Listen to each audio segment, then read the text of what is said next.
Tá bom. Bom, bom dia a todos, bom dia a todas. É uma alegria enorme estarmos novamente aqui no Janelas de Desenvolvimento Humano em Tempo de Quarentena. Esse evento é um evento, eu sempre repito isso, o pessoal que ouve pode ficar cansado, mas tem sempre gente nova, sempre que entra um novo palestrante, entram novas pessoas aqui no Janela, e aí é bom eles conhecerem qual é a filosofia desse evento, que é uma reunião de intelectuais, professores, catedráticos de grandes universidades do Brasil. Nós temos aqui administradores públicos, né? Temos aqui jovens promissores que desenvolvem trabalhos magníficos, que a gente abre esse espaço para que eles apresentem esses trabalhos aqui à comunidade de Brasília e outros estados que estão participando. E também é um espaço aberto a artistas. A gente entendeu, né? Da mesma forma que os cantores eles vão para suas lives encantar a gente nesse momento de quarentena, nesse momento de reclusão, né? E a gente também pensou em abrir o espaço para grandes artistas brasileiros em outras áreas. Então, nós convidamos artistas plásticos, poetas, curadores de obras de arte, quadrinistas, cineastas e até um grande arquiteto de Brasília vem aqui também falar um pouco sobre a sua obra e como que a sua obra acolhe, né? Como que a sua arquitetura acolhe as pessoas, né? Então, é um trabalho de abertura, voluntário, aberto, gratuito, e que nós estamos recebendo também alunos de universidades, né? Então, algumas faculdades e universidades entenderam por bem abrir os janelas de desenvolvimento aos seus alunos, em alguns casos concedendo crédito aos alunos que participam do hall de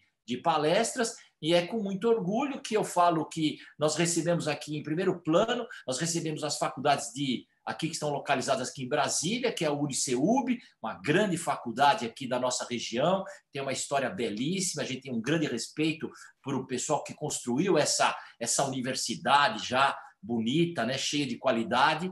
Temos aqui a Católica, que é uma referência nacional, e a Católica de Brasília é uma grande universidade, tive a honra de fazer meu doutorado de economia junto com professores magníficos lá. E estamos agora recebendo o pessoal da Universidade Federal do Espírito Santo, que também a gente acolhe todos esses alunos, agradece e estamos aqui à disposição. É muito bacana receber esse pessoal. Sem também esquecer que várias empresas adotaram o evento e passaram para os seus funcionários, né? Então, a gente agradece a Copel. A Copel é a maior empresa de transmissão de energia do país, né? Uma empresa espetacular, uma estatal maravilhosa. Então, temos centenas de funcionários da Copel acompanhando, cada qual acompanha o rol de palestras que lhe interessa, né?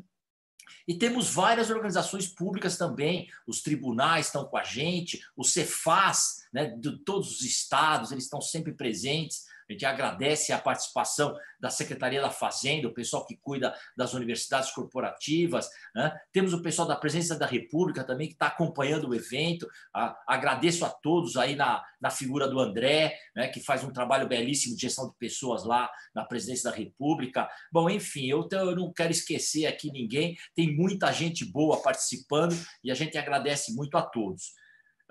Também tenho que agradecer ao pessoal que nos apoia, que isso é indispensável, né? Porque isso aqui requer várias pessoas organizando o evento, trabalhando. Então, agradeço aqui mais uma vez ao SEIB, né, na figura da presidente, doutora Lídia, que nos apoiou, é a melhor empresa para as mulheres trabalharem. Então, é uma empresa magnífica, e não é um ano nem 2 anos, ela vem ganhando prêmios aí sem parar, uma grande organização. Agradeço a BRH do DF, na figura do Marcelo, que me ajuda sempre e veio me apoiar nesse evento. Agradeço a PABB, uma organização do Banco do Brasil, de suporte às crianças portadoras de necessidades especiais, na figura do Djalma, uma pessoa que trabalhou no BB, agora dedica a sua vida a cuidar dessa instituição. E agradeço a Inteleto, que é uma empresa que faz curadoria de conhecimento e estrutura trilhas de aprendizagem com base em tecnologias novas.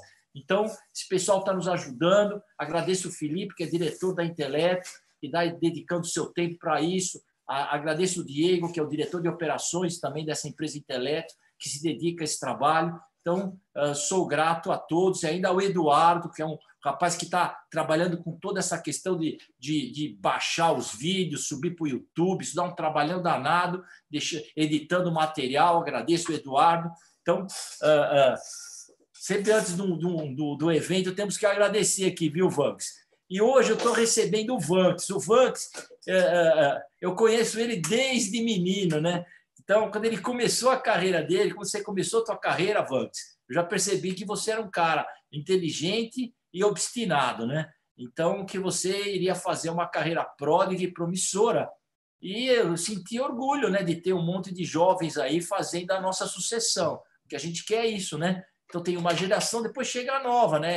E a tua geração é que vai tomar conta disso. E não posso esquecer de lembrar do teu pai, que é um grande amigo meu, que é o Vanks, uma pessoa magnífica, grande professor da FGV, coordenador de cursos dos MBAs, uma pessoa que eu admiro, que eu estimo. E quando a gente ama o pai, a gente também ama o filho, né? Porque assim é a vida, né? Então, ele é um grande amigo meu, que eu reputo, espero que ele esteja aqui com a gente, me ouvindo aqui. Gosto muito dele, viu? E de você em particular, que eu sei que você vai ser uma figura proeminente aqui em Brasília, já está se constituindo como uma referência do país. E o Vanks Leandro tem um currículo magnífico, eu vou dar uma lida aqui, como eu faço sempre. Ele é professor, consultor e palestrante nos temas soft skill, inovação, gestão e projetos.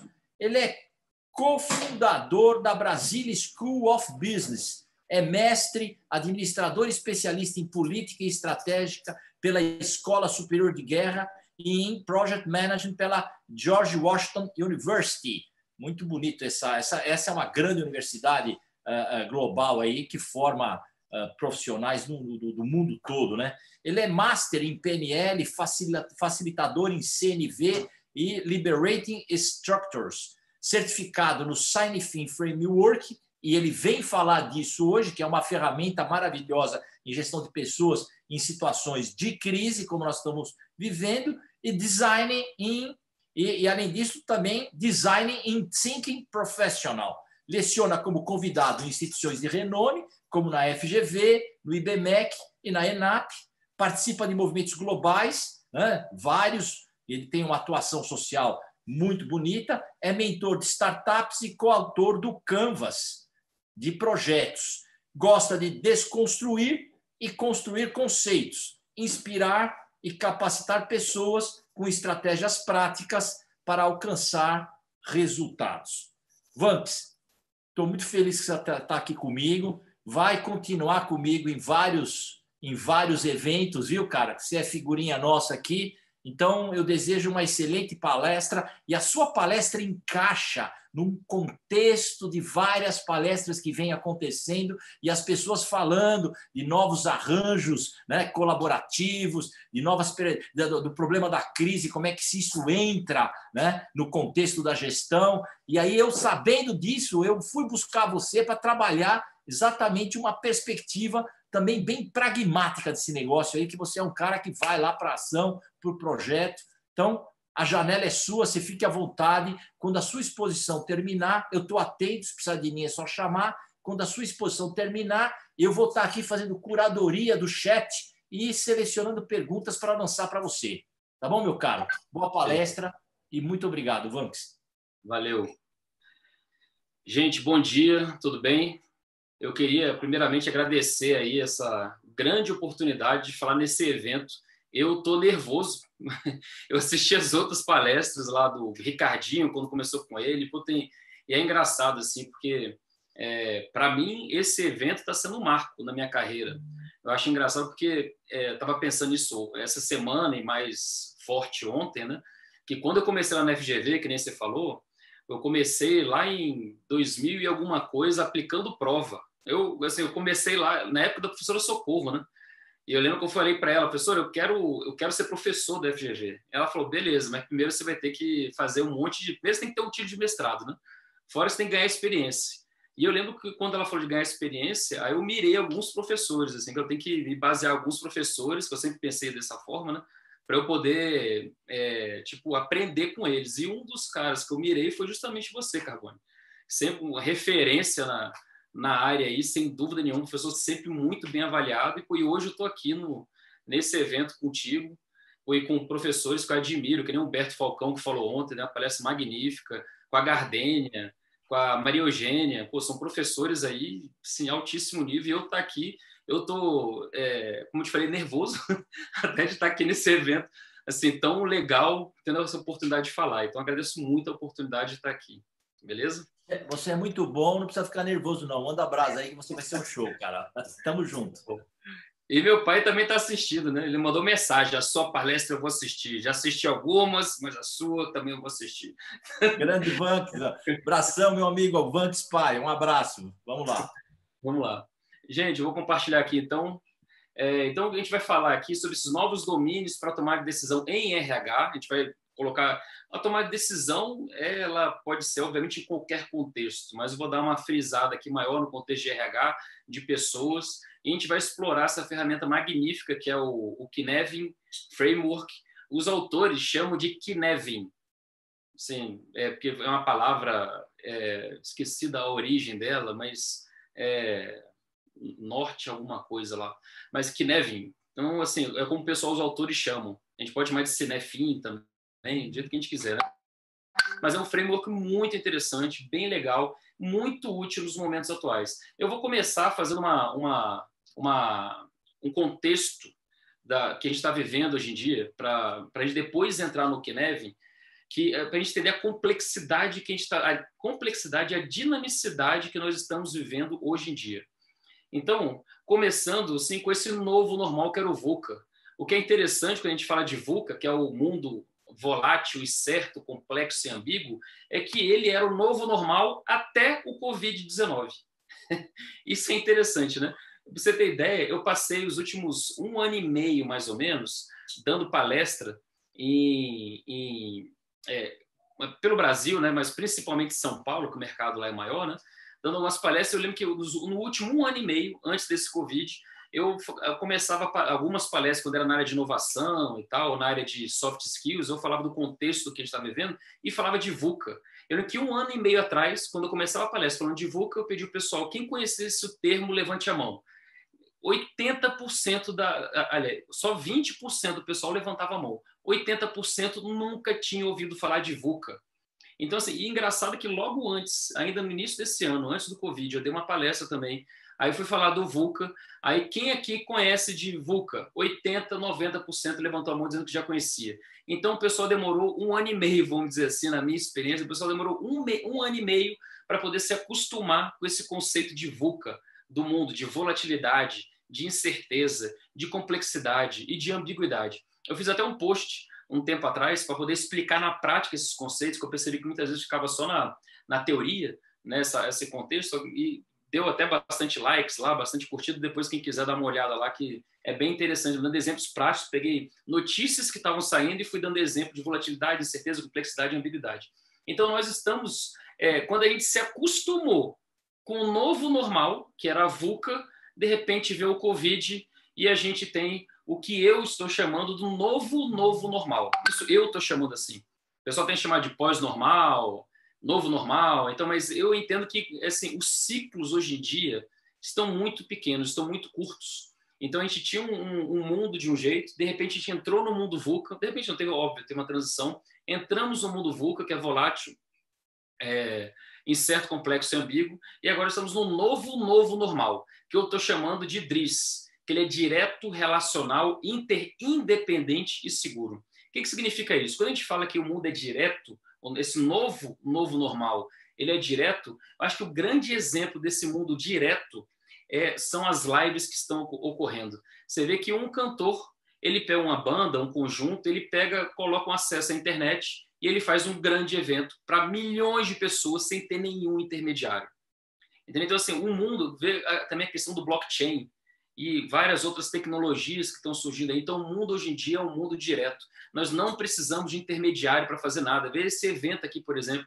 O Carbone pegou e juntou um monte de gente, organizou e começou a fazer. Não precisou de uma grande instituição para poder organizar. Ele mesmo, junto com alguns amigos, conseguiu organizar esse grande evento aqui com umas dezenas de palestras interessantes. Então, o mundo hoje em dia é um mundo direto.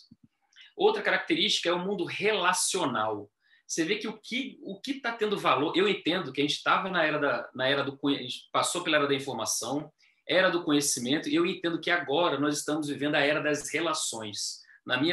Como eu falei, essa aqui é a minha percepção do novo normal, né? Percepção minha, muito particular. Então, eu entendo que nós estamos na era das relações. A gente já passou da era do conhecimento, estamos na era das relações. Você vê que quanto mais avança, por exemplo, a robotização, mais importante é o fator humano. Você vê que quando você vai dar uma palestra em algum lugar, ou quando você vai contratar alguém em algum lugar, você entra numa rede social e vê qual é a rede dessa pessoa, com quantas pessoas essa pessoa se relaciona. Quando você vai ser contratado, vai para uma entrevista, vai fazer qualquer coisa, também entra nas redes sociais e vê qual é o relacionamento. Então, se você vê se os seus relacionamentos fazem algum negócio com aquele outro parceiro, você vai querer fazer também, ou aumenta o seu interesse em fazer. Então, as pessoas hoje em dia não estão vivendo mais como ilhas. Está todo mundo relacionado. Estamos na era das relações. Uma outra característica desse novo normal é a interindependência. Percebam que mudou. Antigamente, nós tínhamos um mundo que eu entendo que era interdependente. E agora evoluímos para um interindependente. O que significa isso? Você vê que com o avanço desse movimento ágil, de agilidade nas organizações, de transformação digital, cada vez mais estamos falando de autonomia, de equipes autogeridas. Isso numa unidade, vamos dizer assim, da pessoa de equipes organizacionais. Quando a gente leva isso para estados, para governos ou para cidades, vamos dizer assim, você vê que as cidades, ou os estados, ou os governos estão cada vez mais independentes. Então, o pessoal entende, o pessoal concorda, o pessoal aceita, o pessoal trabalha a interdependência entre os diversos atores. Todo mundo sabe que ninguém mais é uma ilha, mas está havendo um movimento de independência. Então, eu tenho meu próprio propósito, eu tenho meus próprios interesses e eu sei que para eu poder alcançá-los, eu tenho que me relacionar, eu tenho que colaborar. E quanto mais avança esse movimento de colaboração, esse movimento de transformação digital, mais aumenta a interindependência entre esses atores, entre esses agentes. Beleza? E a gente pode falar também que esse novo normal é seguro. Eu coloco aqui uma interrogação, porque na realidade a segurança é algo que a gente tem desejado, né? A gente não sabe, é desejável que seja seguro, tem que ser seguro, mas muitas vezes não é seguro, que a gente vê vários casos aí de que está furando informações e tal, vem que vem a LGPD, vem aí para tentar dar uma segurada nesse movimento. Mas então, eu entendo que o nosso novo normal é assim, é nesse contexto que a gente está vivendo hoje, sem abandonar o VUCA. O VUCA ainda existe, mas ele está ali mais... Antes ele estava protagonizando, agora o VUCA está por trás e está entrando esse cenário DRIS, que eu estou chamando de DRIS aí no contexto, né? Agora, o que a gente tem que se perguntar é o seguinte: aonde que a gente está hoje? Eu coloquei essa figurinha aqui, eu coloquei algumas figuras que eu costumo compartilhar nas minhas redes sociais, faço tipo uma curadoria de conhecimento, assim, bem de leve. Então, essa figurinha aqui que mostra aonde que você está nesse contexto de mundo que está se desenhando com o Covid. Então, você está... Perceba aqui que eu coloquei essa figura que eu achei bem legal, essa figurinha aqui. Tem gente que está ignorando, que está ainda nesse mundo aqui, que fala, não, o mundo não está mudando, não existe esse novo normal, a gente vai voltar ao que era, não tem nada disso, não. Agora, tem gente que já está nesse momento aqui, está negando que estamos que está negando que a gente está vivendo esse novo normal, que o mundo está se transformando. Tem gente que já está aqui, eu já disse que eu nego, tem gente que se recusa veementemente a negar. Tem gente que vai chegar um momento, eita, realmente está mudando. E tem gente que, quando perceber, já lascou tudo.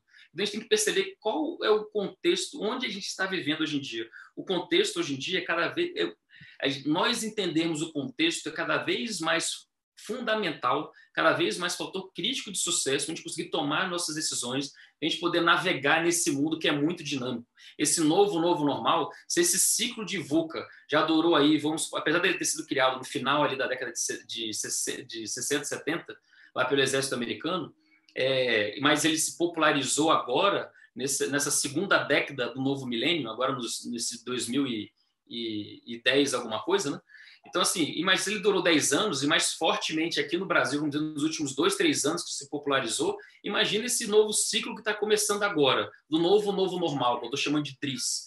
Imagina quanto tempo isso vai durar. Talvez dure só um ano e já venha algum outro contexto que mude e a gente continua vivendo. A gente tem que aprender a navegar e a tomar decisões nesse contexto dinâmico e complexo que a gente está vivendo hoje em dia, não é isso?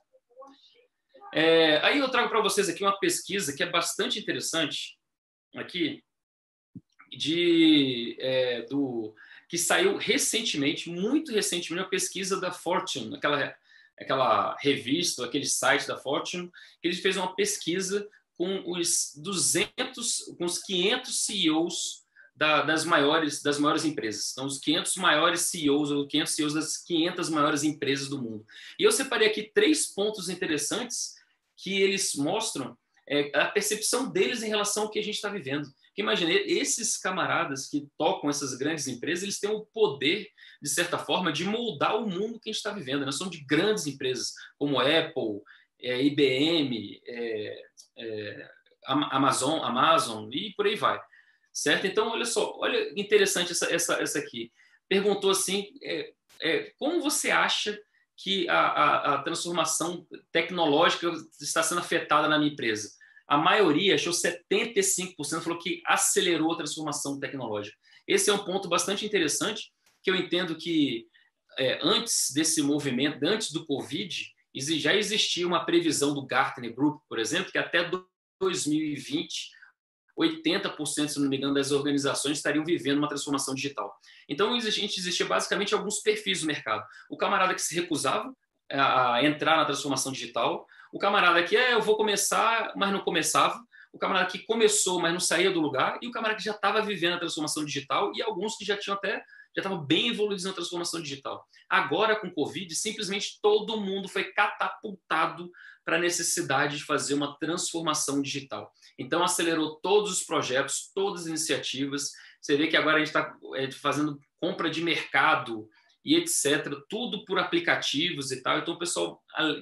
Tem gente que só está digitalizando o processo e tem gente que está repensando os seus processos pensando digitalmente. E é esse pessoal que está sobrevivendo, não é isso? E você vê que a percepção dos grandes CEOs, das grandes organizações, eles também estão falando que acelerou bastante o negócio, a transformação digital nos negócios deles. Outro ponto legal que eu trago aqui para vocês, que eu achei interessante, que eles perguntaram para eles quando que você acha que pelo menos 90% da sua força de trabalho vai voltar ao ambiente de trabalho tradicional que o pessoal vivia antes. Olha só que interessante. 26%, um quarto, acha que nunca mais o pessoal vai voltar para os seus ambientes de trabalho tradicionais. Olha só que interessante. Tem gente que acha que só vai voltar em 2022. Tem gente que acha que só volta ali em 2021. Agora, um quarto, 26%, acha que a gente nunca mais vai voltar para os trabalhos, nosso ambiente de trabalho tradicional. E esse outro aqui que é interessante também, esse outro achado aqui que trouxe essa pesquisa, que eu falo o seguinte, depois da pandemia, quando ela passar, o que você acha que vai mudar principalmente nas organizações? A maioria acha que as viagens de negócio vão deixar de existir, vão ser substituídas por videoconferência. E eu percebi isso também. Tem alguns clientes que falam que tem equipe distribuída no Brasil e o camarada ele não queria que o pessoal não queria fazer reunião online. Não queria, eu tinha que ficar trazendo o pessoal do Rio e de São Paulo para ter reunião. Por exemplo, aqui em Brasília, ou a gente tinha que viajar para São Paulo para ter reunião lá. O camarada não aceitava. E hoje em dia, você vê que não tem como. E o pessoal está falando, caramba, funciona mesmo o trabalho remoto, né? Tenho tido vários depoimentos desses. E outro pessoal está falando, olha só, que a gente está falando que tem a ver com aquela interindependência. Na percepção deles, eles estão falando que o nacionalismo vai aumentar. Ou seja, vai ter uma tendência das organizações deixarem de depender de outros países para tentar ter toda a sua cadeia produtiva, cadeia de suprimentos, dentro do seu próprio país, para poder ficar mais blindado, digamos assim, às pandemias ou às coisas que possam, para tentar diminuir a dependência de outros países. Obviamente, vai continuar tendo uma certa dependência, mas conseguir diminuir a dependência é melhor. Então, você vê aí aparecendo aquele conceito que eu falei antes de interindependência, que é uma característica que está surgindo agora e está cada vez mais forte. Então, assim, isso aqui eu trouxe para vocês, perceber a expectativa do mundo que a gente está vivendo. Olha só, ninguém sabe o que vai acontecer. Entendeu? Os grandes CEOs de grandes empresas têm muito recurso, muita informação, o que dá para perceber a tendência, ele vai mudar, mas a gente não sabe como que vai mudar. Alguma coisa eu acho que vai acontecer, né? Aí eu trago para vocês mais um aqui, para poder mostrar o nosso contexto, uma figurinha também que eu divulguei nas minhas redes sociais um tempo atrás. A gente fala dessa transição que nós estamos vivendo, as organizações estão se transformando, saindo de organizações tradicionais para organizações ágeis. Nas organizações tradicionais, a gente tem aquela linha hierárquica muito clara, aquela lógica de gestão top-down, que manda quem pode, obedece quem tem juízo. E quando a gente fala de organizações ágeis, que são mais colaborativas, que cooperam, que tem uma liderança com soft skills, que uma equipe, que o pessoal tem que chamar de squad, ela cuida da entrega de fim a fim, do início até o fim. Né? Isso daí está falando de equipes mais autônomas. Né? Isso que a gente tem que acreditar, não é aquele chefe que toma sozinho a decisão e diz como o trabalho deve ser feito. Então, a equipe participa da decisão, a equipe participa da formulação da solução e ele também tem responsabilidade sobre a execução. Então, aquela visão, aquele papel que antes era restrito ao líder, hoje em dia está disperso na equipe.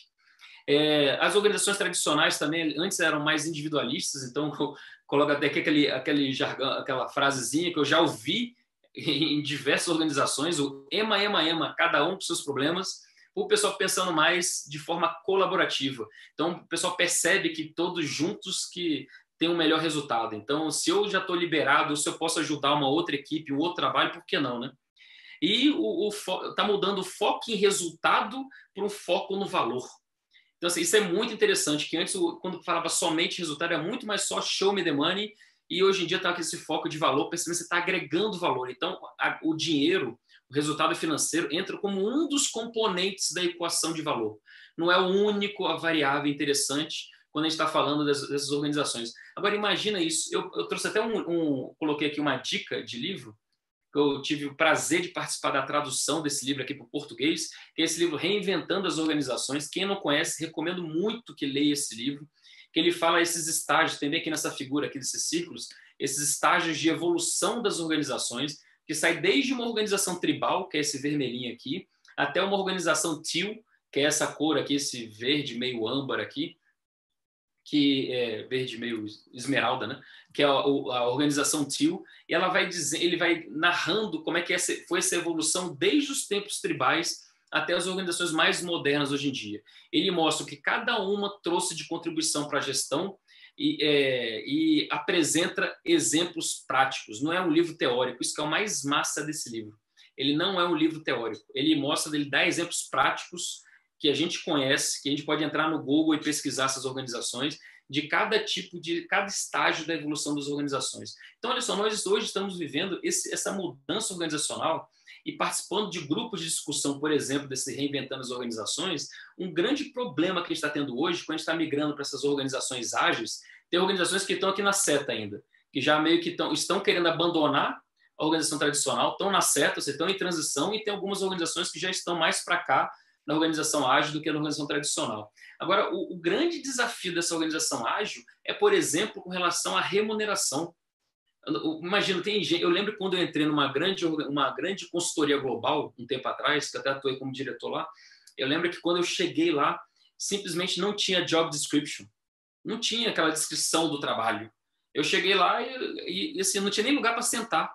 Isso porque meu cargo era um cargo hierarquicamente elevado. Eu tinha que achar o lugar que eu ia sentar e eu tinha que desenvolver as minhas atividades. Eu tinha um sócio que eu me reportava da organização, mas ele mesmo chegava lá, e o que eu faço? Ele, cara, descobre o que você tem que fazer. A gente contratou a sua competência, você tem que ir atrás e descobrir o que você tem que fazer. Então, assim, e é interessante que eu percebo hoje em dia, em algumas organizações já estão meio trabalhando desse jeito, quando chega um colaborador novo chega na organização e não tem esse job description, o camarada fica perdido. Ele precisa de alguém dizendo o que ele tem que fazer. Ou, ao contrário, chega um pessoal novo na organização que não quer ficar limitado àquela job description e ele fica, muitas vezes, preso, esbarrando nas fronteiras daquela descrição do trabalho dele. Então, assim, e um grande desafio que a gente tem em relação de RH é como motivar essa equipe, que tem os dois extremos. Tem um camarada que gosta de alguém mandando e tem um camarada que gosta de autonomia, né? De autogestão. Tem os dois extremos hoje em dia nas organizações. Como lidar com essa diversidade? Né? Isso, como a gente inovar? Hoje em dia fala-se muito em inovação das organizações. Como que a gente inova? E você vê aquele contexto que a gente estava falando lá, do contexto VUCA, que evoluiu para o DRIS, vê a expectativa dos grandes gestores das grandes empresas no mundo, como é que é. A gente fica perdido aqui nessa complexidade e nessa dinamicidade do mundo. Então, assim, é por isso que torna cada vez mais interessante a gente ter um modelo para nos ajudar a perceber o contexto e a gente tomar decisões, beleza? Então, eu trago aqui só antes de a gente entrar no KNEV propriamente dito, nessa transformação das profissões. Eu até apresentei recentemente num outro evento que eu participei, um evento internacional, eu fiz essa evolução do perfil profissional. Teve até alguns palestrantes que comentaram algumas coisinhas que estão aqui nesse slide. Então, veja o seguinte aí, a gente, no começo, na Revolução Industrial, quando começou, logo depois da Revolução Industrial, a gente queria o trabalhador especialista, aquele camarada que ele era bom, profundo, ele conseguia aprofundar em uma determinada área de conhecimento. Quando a gente evolui um pouco, mais ou menos ali da década de 70 até os anos 2000, a gente já fala do trabalhador perfil profissional em T, que era o profissional que ele conseguia, que ele ainda tinha aquela especialização em uma determinada área de conhecimento, mas ele conseguia transitar em outras áreas relacionadas à sua área de conhecimento. Então, o camarada, ele já, ao invés de olhar só para baixo, ele já levantava a cabeça e olhava para os lados.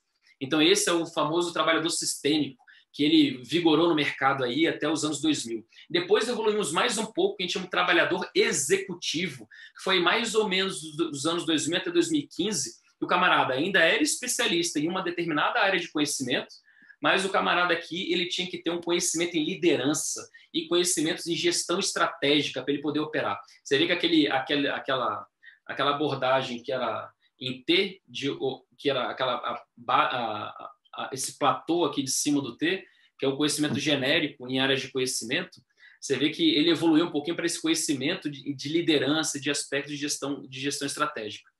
Aí, quando a gente está falando aqui, que eu entendo que já tem alguns artigos já falando sobre isso, de agente de transformação em M, do profissional em M, que a partir, assim, vamos dizer, a partir de 2015, no pós-Covid, então, o que a gente já está falando é que o profissional tem que saber equilibrar as suas habilidades técnicas, digitais e de soft skills, habilidades humanas, de relacionamento humano.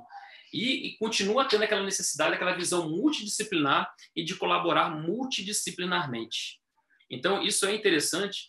Você vê que essa evolução, a gente saiu de um profissional que era só necessário ele ter um profundo conhecimento em uma determinada área de conhecimento, evoluímos até um profissional que ele tem que ter habilidades digitais, habilidades técnicas, habilidade de relacionamento humano, tem que ter uma visão multidisciplinar. Agora, mais uma vez, gente, como que a gente motiva uma pessoa desse jeito?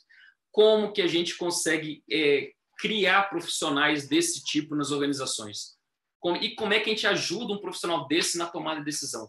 Eu comecei essa palestra aqui dando aquele contexto global do mercado, que a gente mudou de VUCA, estamos evoluindo de VUCA para DRIS, deu a expectativa de grandes empresários, de grandes gestores de grandes empresas. Entrei ali naquela evolução das organizações, mostrando como é que as organizações estão evoluindo, como é que as profissões estão evoluindo, para poder mostrar para vocês, poder atestar junto com vocês, desenvolver um raciocínio da gente junto, mostrando que o mundo que a gente vive hoje é complexo para dedéu. É muito complexo, é muito dinâmico e ninguém sabe, está todo mundo meio perdido em como operar nesse contexto aqui, nessa grande salada. Então, daí surge uma grande necessidade da gente entrar aqui e sim de eu apresentar para vocês o KNEV Framework, que ele ajuda a gente a tomar decisões nesse novo normal que eu estou chamando, que é direto, é relacional, é independente e é seguro. Então, assim, como é que é o KNEV? O primeiro conceito que a gente tem que entender, que é interessante, como eu falei, essa ferramenta para a gente entender o contexto. É aquele primeiro movimento que a gente tem de entendimento de contexto. A gente sabe onde a gente está, qual o contexto que a gente está vivendo, que a gente está inserido, isso ajuda a gente na tomada de decisão. certo? Então, a primeira informação que a gente tem que a gente pode ter em relação ao contexto é a gente perceber se a gente está num contexto ordenado ou num contexto não ordenado, certo? Onde a gente está vivendo, existe uma relação, vamos pensar em causa e efeito. O contexto que você está inserido hoje, você consegue ver uma relação de causa e efeito ali evidente e tal? Ou você está vivendo num contexto não ordenado, onde a relação de causa e efeito não é uma relação tão aparente assim, ou nem existe uma relação de causa e efeito aparente. Em qual contexto você está vivendo? Depois de você entender isso, aí a gente consegue detalhar um pouquinho, aí sim a gente chega no como funciona o Cynefin Framework. Então, ele tem 4 contextos para a gente entender. Existe esse contexto aqui, que é o contexto claro, certo? Que é o contexto inicial. Nesse contexto, há uma clara relação de causa e efeito, certo? Então, se você está vivendo num ambiente onde existe um problema, você consegue identificar a causa e consegue entender qual é a consequência disso. Então, há uma previsibilidade de longo prazo para a gente atuar. Existem vários mercados e vários contextos que são desse jeito, sim, ok? Existe um outro contexto, que é o contexto complicado. Nesse contexto complicado, somente um especialista consegue perceber uma boa relação de causa e efeito. Beleza? Então, um especialista, você sozinho, eventualmente, não consegue perceber a relação de causa e efeito. Então, precisa de um especialista. O especialista olha, ele entende esse contexto e fala, não, essa é a causa e esse é o efeito para a gente trabalhar. Então, a previsibilidade nesse contexto é uma previsibilidade de médio prazo, certo? É uma previsibilidade de médio prazo. Esses 2 contextos aqui, o claro e o complicado, são contextos que a gente chama, estão aqui desse lado do Cynefin, que é o contexto ordenado. Então, você vê que as relações de causa e efeito elas são mais evidentes. Agora, desse outro lado aqui, existe é o não ordenado, onde as relações de causa e efeito não são muito evidentes ou não existem, certo? Então, assim, nesse contexto não ordenado, a gente tem aqui o contexto complexo, que é a relação de causa e efeito. A relação de causa e efeito. Ela tem que ser testada, então ninguém consegue ver direito, nenhum especialista consegue entender direito a relação de causa e efeito. Então ele faz um teste. Será que esta é a causa? Aí ele faz uma ação e espera qual é o efeito. Então a previsibilidade é de curtíssimo prazo. Beleza? E o último contexto aqui é o contexto caótico, é o caos, que não há relação nenhuma de causa e efeito perceptível, não há previsibilidade. Beleza? Então, a gente tem esses 4 contextos: o claro, o complicado, o complexo e o caótico. E o legal da gente pensar, agora, assim, você perceber qual o contexto que você vive. Agora, beleza, eu entendi, eu até consigo perceber qual o contexto que eu estou. Agora, como é que eu atuo? Como é que eu decido? Que é o grande tema que a gente está trabalhando aqui. Como é que eu atuo? Como é que eu decido nesse contexto? Olha, percebam só que interessante. Quando eu estou no claro, no contexto claro, onde é fácil a percepção de causa e efeito, não precisa de nenhum especialista, qualquer um consegue ver a relação de causa e efeito. Então, há uma previsibilidade de longo prazo, as melhores práticas se aplicam, certo? Então, é você pegar um manual, pegar um livro e você consegue aplicar. Você consegue identificar um problema e falar, esse é um problema que eu posso utilizar, então, uma técnica de planejamento estratégico. Posso utilizar uma técnica de gestão de projetos. É pegar um livro e você consegue aplicar as melhores práticas. E é por isso que a gente fala, que está aqui em verde, que é muito legal, que tem os 3 steps, grandes steps, para você atuar nesse passo, nesse contexto. Quando você está no contexto claro, primeiro você sente onde você está. Depois você categoriza. Ou seja, você fala, então, para esse problema, então eu senti, percebi o que eu estou vivendo, aí eu categorizo. Então, então existe essa causa, então a solução é essa. Então, é aplicar, por exemplo, uma abordagem de gestão de projetos, é aplicar uma abordagem de planejamento estratégico ou outra abordagem qualquer. E eu respondo. Então, primeiro sinto, depois eu categorizo, aí eu ajo, aí eu respondo, beleza? Quando a gente está no contexto complicado, que é aquele que eu falei que somente um especialista consegue perceber a relação de causa e efeito, então, aqui se aplicam as boas práticas. Não são mais as melhores práticas, mas a gente está falando de boas práticas. Então, normalmente, é um conjunto de práticas que vão ajudar a responder nesse mercado. Então, aqui, como é que a gente atua nesse mercado? Primeiro, a gente sente, nesse contexto. Primeiro, a gente sente.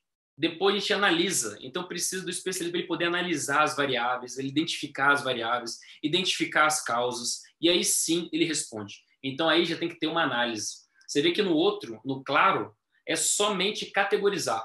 Então, como tem aquela famosa caixinha de ferramentas que eu tenho aqui, aí eu identifico qual é a ferramenta mais apropriada. Aí eu vou lá e respondo. Quando eu estou no complicado, não. O camarada já tem que fazer um diagnóstico.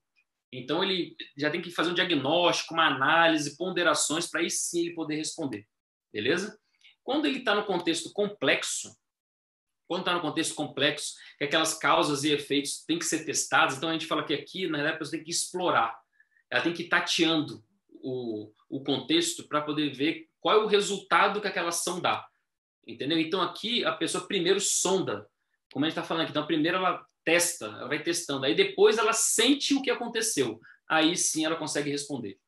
Então, primeiro, ela sonda. Será que isso dá certo? Será que isso vai dar errado? E tal? Vamos fazer um piloto aqui? Vamos fazer um pequeno teste para ver se vai dar certo, ver se está certa a minha hipótese. Então, ele elabora hipóteses e testa aquela hipótese. Aí, ele vê o resultado.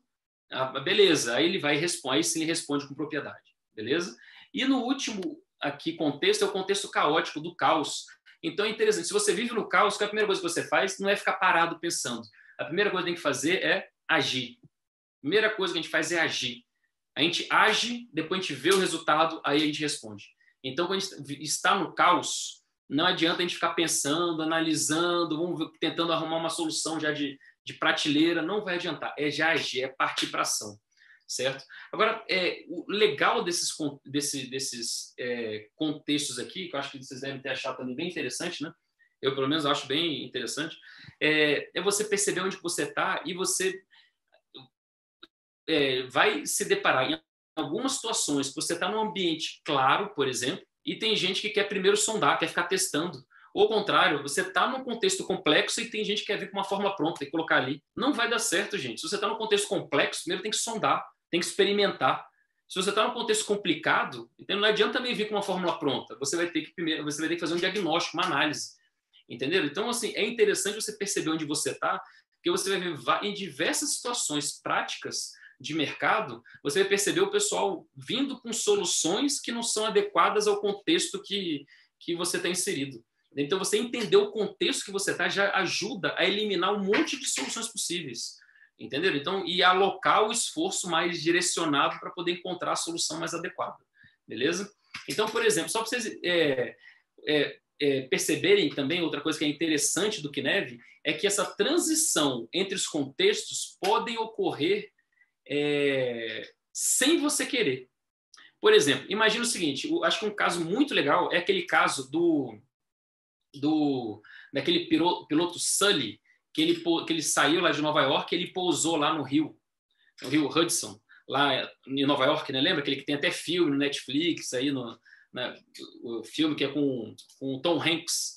Então imagina, quando o cara vai pilotar um avião, eu como piloto de avião, é um contexto claro, concorda? Existe uma série de manuais, uma série de procedimentos. Então imagina o Sully, ele entrou no avião, falou lá com o copiloto e começou a seguir aquela série de roteiros, aquela série de manuais.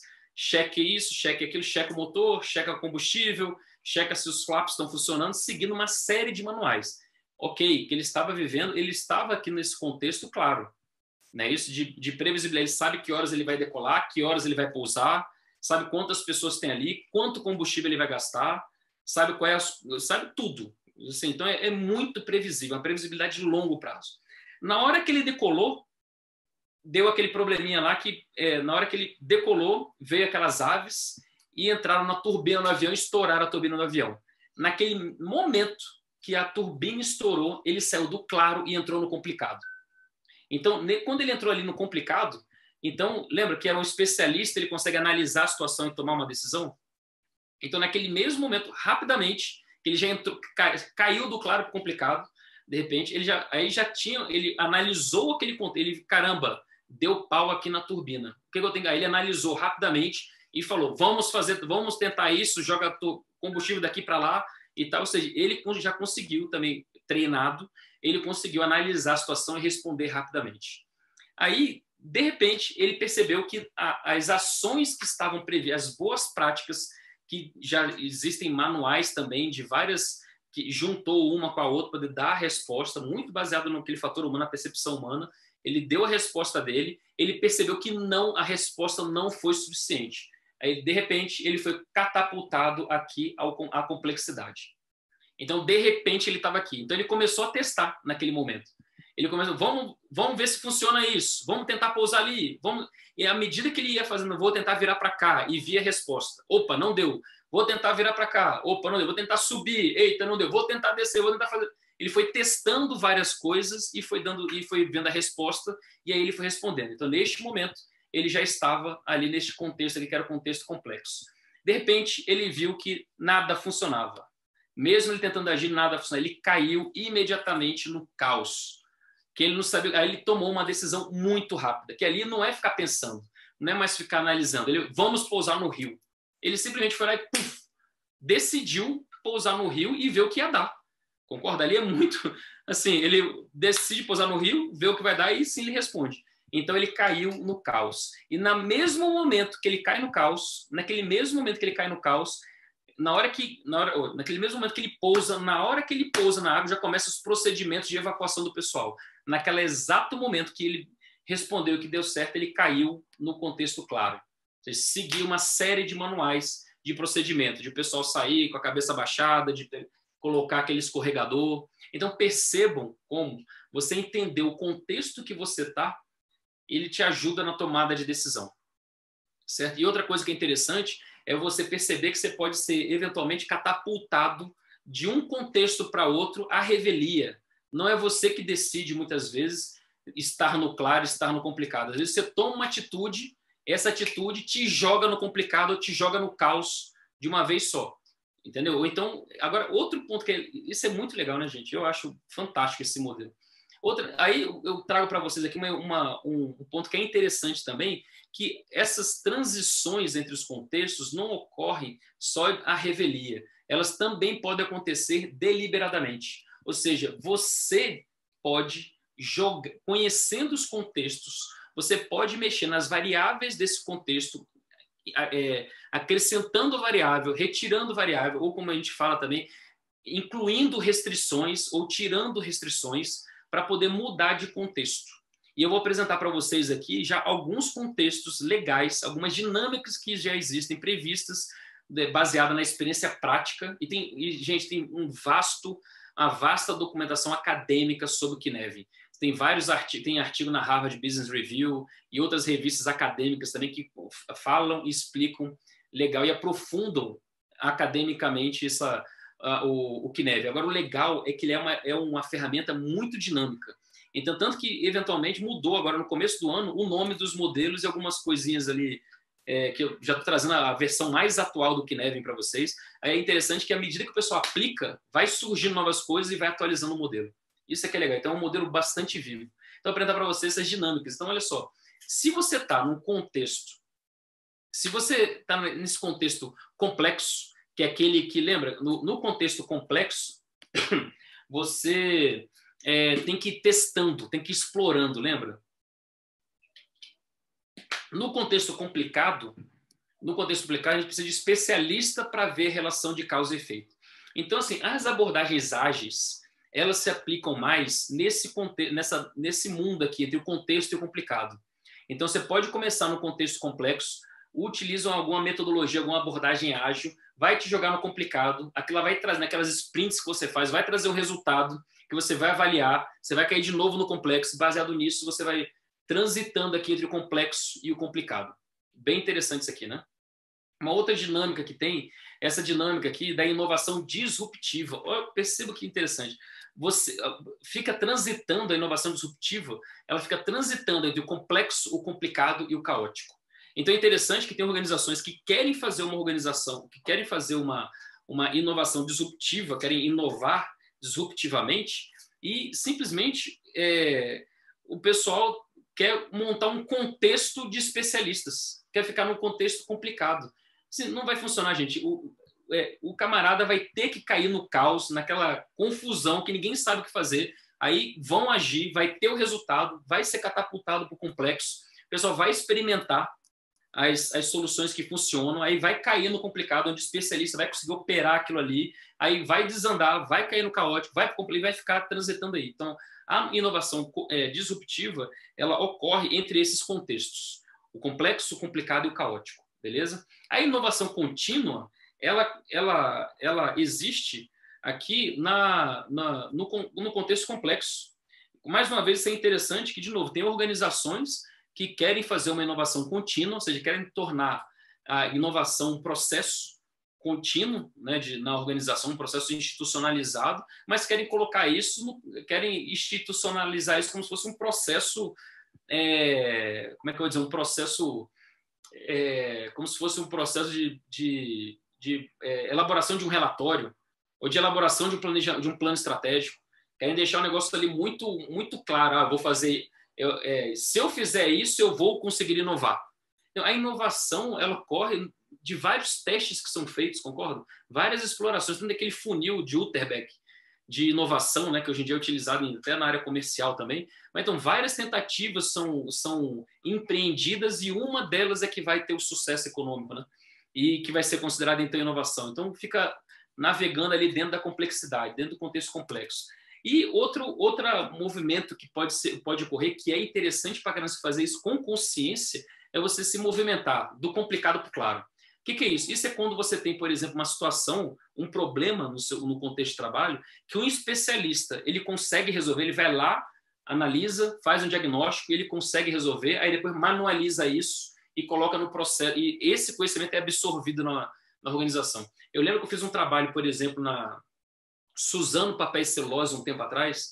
Eu fiz uma metodologia de gestão de projetos de inovação lá. E era interessante que eu separei a metodologia deles em dois grandes grupos, que era um grupo que era de projetos, eu não lembro mais como é que era o nome, que faz um tempo, mas eu chamei mais ou menos assim a ideia, projetos de prateleira e projetos inovativos. Eu lembro que esse nome foi projetos inovativos, que pouca gente falava esse termo, e na época eu comecei a utilizar, foi bem legal. Projetos inovativos e os projetos de prateleira. No caso lá, a Suzano, o que ela trabalha? Ela trabalha com produtividade do eucalipto, que é de onde faz as árvores, de onde faz a celulose, né? Extrai a celulose para poder fazer o papel. Então, quanto mais árvore por metro quadrado, melhor para eles. Então, e existem várias pragas ali, tipo formiga, cupim e etc. Então, já existiam algumas soluções de prateleira, concorda? Que o pessoal chegava assim por exemplo, para este cupim, use este remédio. Para esta praga, aplique aquele remédio. Ou seja, existem alguns projetos que eram claros, eles operavam no contexto claro. E existiam outros projetos que eram no contexto inovativo, que simplesmente existia uma praga nova, por exemplo, o pessoal não sabia o que resolvia. Então, projetos que às vezes demoravam 10 anos, inclusive, ou mais, para poder ser desenvolvido. Não era nem um ano que era desenvolvido esses projetos. Então, esse projeto que o pessoal ia testar, faz uma praga nova, vamos ver se açúcar resolve. Vamos ver se veneno para cupim resolve. Vamos ver se colocar não sei o que resolve. Então, o pessoal ia fazendo vários experimentos, ia colhendo resultado. Então, eles viviam ali naquele contexto do complexo. Iam testando aquilo lá. E eu fiz um terceiro canal, que era o seguinte, que quando o pessoal fazia, por exemplo, testava que se colocasse sal, ajudava a resolver. Transitava ali para o complicado. Então, o especialista, ele fazia um diagnóstico, fazia uma análise, ele respondia e depois ele manualizava isso e entrava e transformava num projeto de prateleira. Então, a transição que ocorria ali, ele começava no complexo, migrava para o complicado, ele ficava aqui no complexo, ficava rodando no complexo, né? Aliás, ficava rodando aqui, naquele lá, no complexo, complicado, caótico, complexo, complicado, caótico. A partir do momento que ele conseguia uma solução que funcionava, ele caía aqui no complicado. Então, o especialista, que era um especialista lá, sei lá, em cupim, ele conseguia analisar aquilo lá e prescrever aquilo lá. Aí ele fazia uma transição para operação, fazer um projeto para tornar aquilo lá rotina da organização, um projeto de prateleira. Então, ele ficava transitando aqui, migrava para cá e daqui caía para o claro e pronto. E acabar os projetos. Então, eu fiz uma trilha que conseguia compatibilizar o conhecimento já claro e já batido, senso comum, com algo que não era senso comum, que tinha que experimentar, e depois uma transição do projeto inovativo para o projeto tradicional, para o projeto já claro, né, já tradicional. Então, perceba que você pode, conhecendo esses contextos, você pode ir trabalhando eles, te ajuda muito a operar, a transitar esses contextos para você não ser jogado. E mesmo que você seja jogado, a revelia, você perceber que você caiu, de repente, no caótico, no complicado, no claro, no complexo, é saber onde você está, você ter consciência te ajuda a operar. Fica muito mais fácil a decisão e aumenta a segurança, inclusive você responder aos riscos, você saber onde você está. Não é isso? Beleza? Gente, para encerrar, eu queria só colocar essa frase aqui para vocês, para a gente abrir para perguntas, que eu acho que deve ter surgido várias coisas interessantes aí para vocês, que quando eu me deparei com o Cynefin Framework, para minha cabeça ficou borbulhando, e é interessante que ontem à noite, para essa palestra, eu reli um artigo antigo do Snowden, que foi o camarada que inventou o Cynefin, um artigo de 2003, 2004, para você ter ideia. Eu reli um artigo dele acadêmico, bem legal, e descobri várias coisas novas da minha releitura. Entendeu? Então, o legal e minha cabeça, desde ontem, cadê essa palestra? Está borbulhando em relação ao Cynefin Framework de aplicações. Então, eu acho que ele abre uma gama enorme de possibilidades, de consciência, principalmente, que tem muito a ver com aquele livro que eu trouxe para você lá do Reinventando as Organizações, que fala de nível de consciência organizacional, e assim você vai evoluindo nos diversos estágios da organização.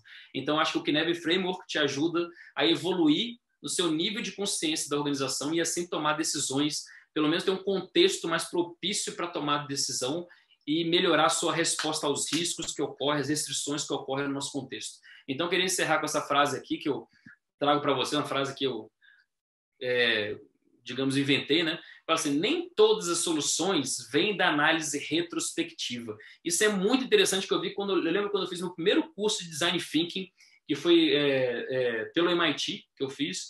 Eu lembro que a professora que deu a aula, ela falou que era muito interessante. Na época estava na moda o Design Thinking, e ela falou, o Design Thinking é uma técnica para a solução de problemas. Agora, a maioria dos problemas que a gente encontra no mundo hoje em dia são problemas que são resolvidos, solucionados pelo pensamento cartesiano. Ela ela aplicou um Pareto. Ela falou, né? Eu diria que 80% dos problemas a gente consegue resolver aplicando um bom e velho pensamento cartesiano. Agora, 20% desses problemas, que são aqueles wicked problems, que, por exemplo, vários palestrantes falaram, Humberto Falcão ontem falou também desses problemas complexos, wicked problems, problemas sinistros, vamos dizer assim, que a tradução do wicked é meio esquisita em português, né? Então, o wicked problems, aí sim você aplica o design thinking, que é uma abordagem exploratória para você poder chegar numa solução. Percebam que, ou seja, é uma abordagem exploratória, onde você vai navegar do complexo para o complicado, do complicado você vai cair no caótico, no complexo, no complicado, no caótico, vai ficar rodando ali até que o momento você sai com um protótipo. Aí você vai testar aquele protótipo, vai ficar transitando entre o complexo e o complicado, e quando você achar a solução e conseguir manualizar, interiorizar ela na organização, você vai entrar no claro. Então, assim, agora é interessante a gente perceber que nem todos os problemas se aplicam, são solucionados com uma análise retrospectiva, porque nem histórico existe, são problemas completamente novos. E para esses problemas, muitos deles não se aplica o pensamento cartesiano para a solução. Certo? E você vê que quando eu falo assim, nem todas as soluções, eu não falo em problema, eu falo em solução. A minha cabeça ela é modelada para solução, não para problema. Então, nem todas as soluções vêm de análise retrospectiva e da aplicação do pensamento cartesiano. E a maestria vem com a aceitação dessa realidade, com a flexibilidade mental, ou seja, ser criativo, e um foco maníaco na simplicidade com pitadas de complexidade. Beleza, gente? Queria agradecer a vocês. Quem quiser os meus slides, que normalmente o pessoal pede, manda uma mensagem para mim no LinkedIn ou no Instagram, que é Vanks Leandro, que está aqui em cima. É só mandar uma mensagem para mim que eu mando o link para vocês baixarem. Beleza? É isso, professor. Obrigado, viu? Ô, Vanks, maravilha. Muito obrigado aí pela tua apresentação. E aí, eu vou até aproveitar aqui, Vanks, eu vou contar, enquanto o pessoal se prepara aqui para fazer as perguntas, eu vou te contar por que o Snowden teve uma importância na minha carreira e nos trabalhos que eu fazia dentro do Banco do Brasil e que faço hoje, né? E você vai entender bem, porque ele me esclareceu um problema que eu queria controlar. Então, qual era o problema?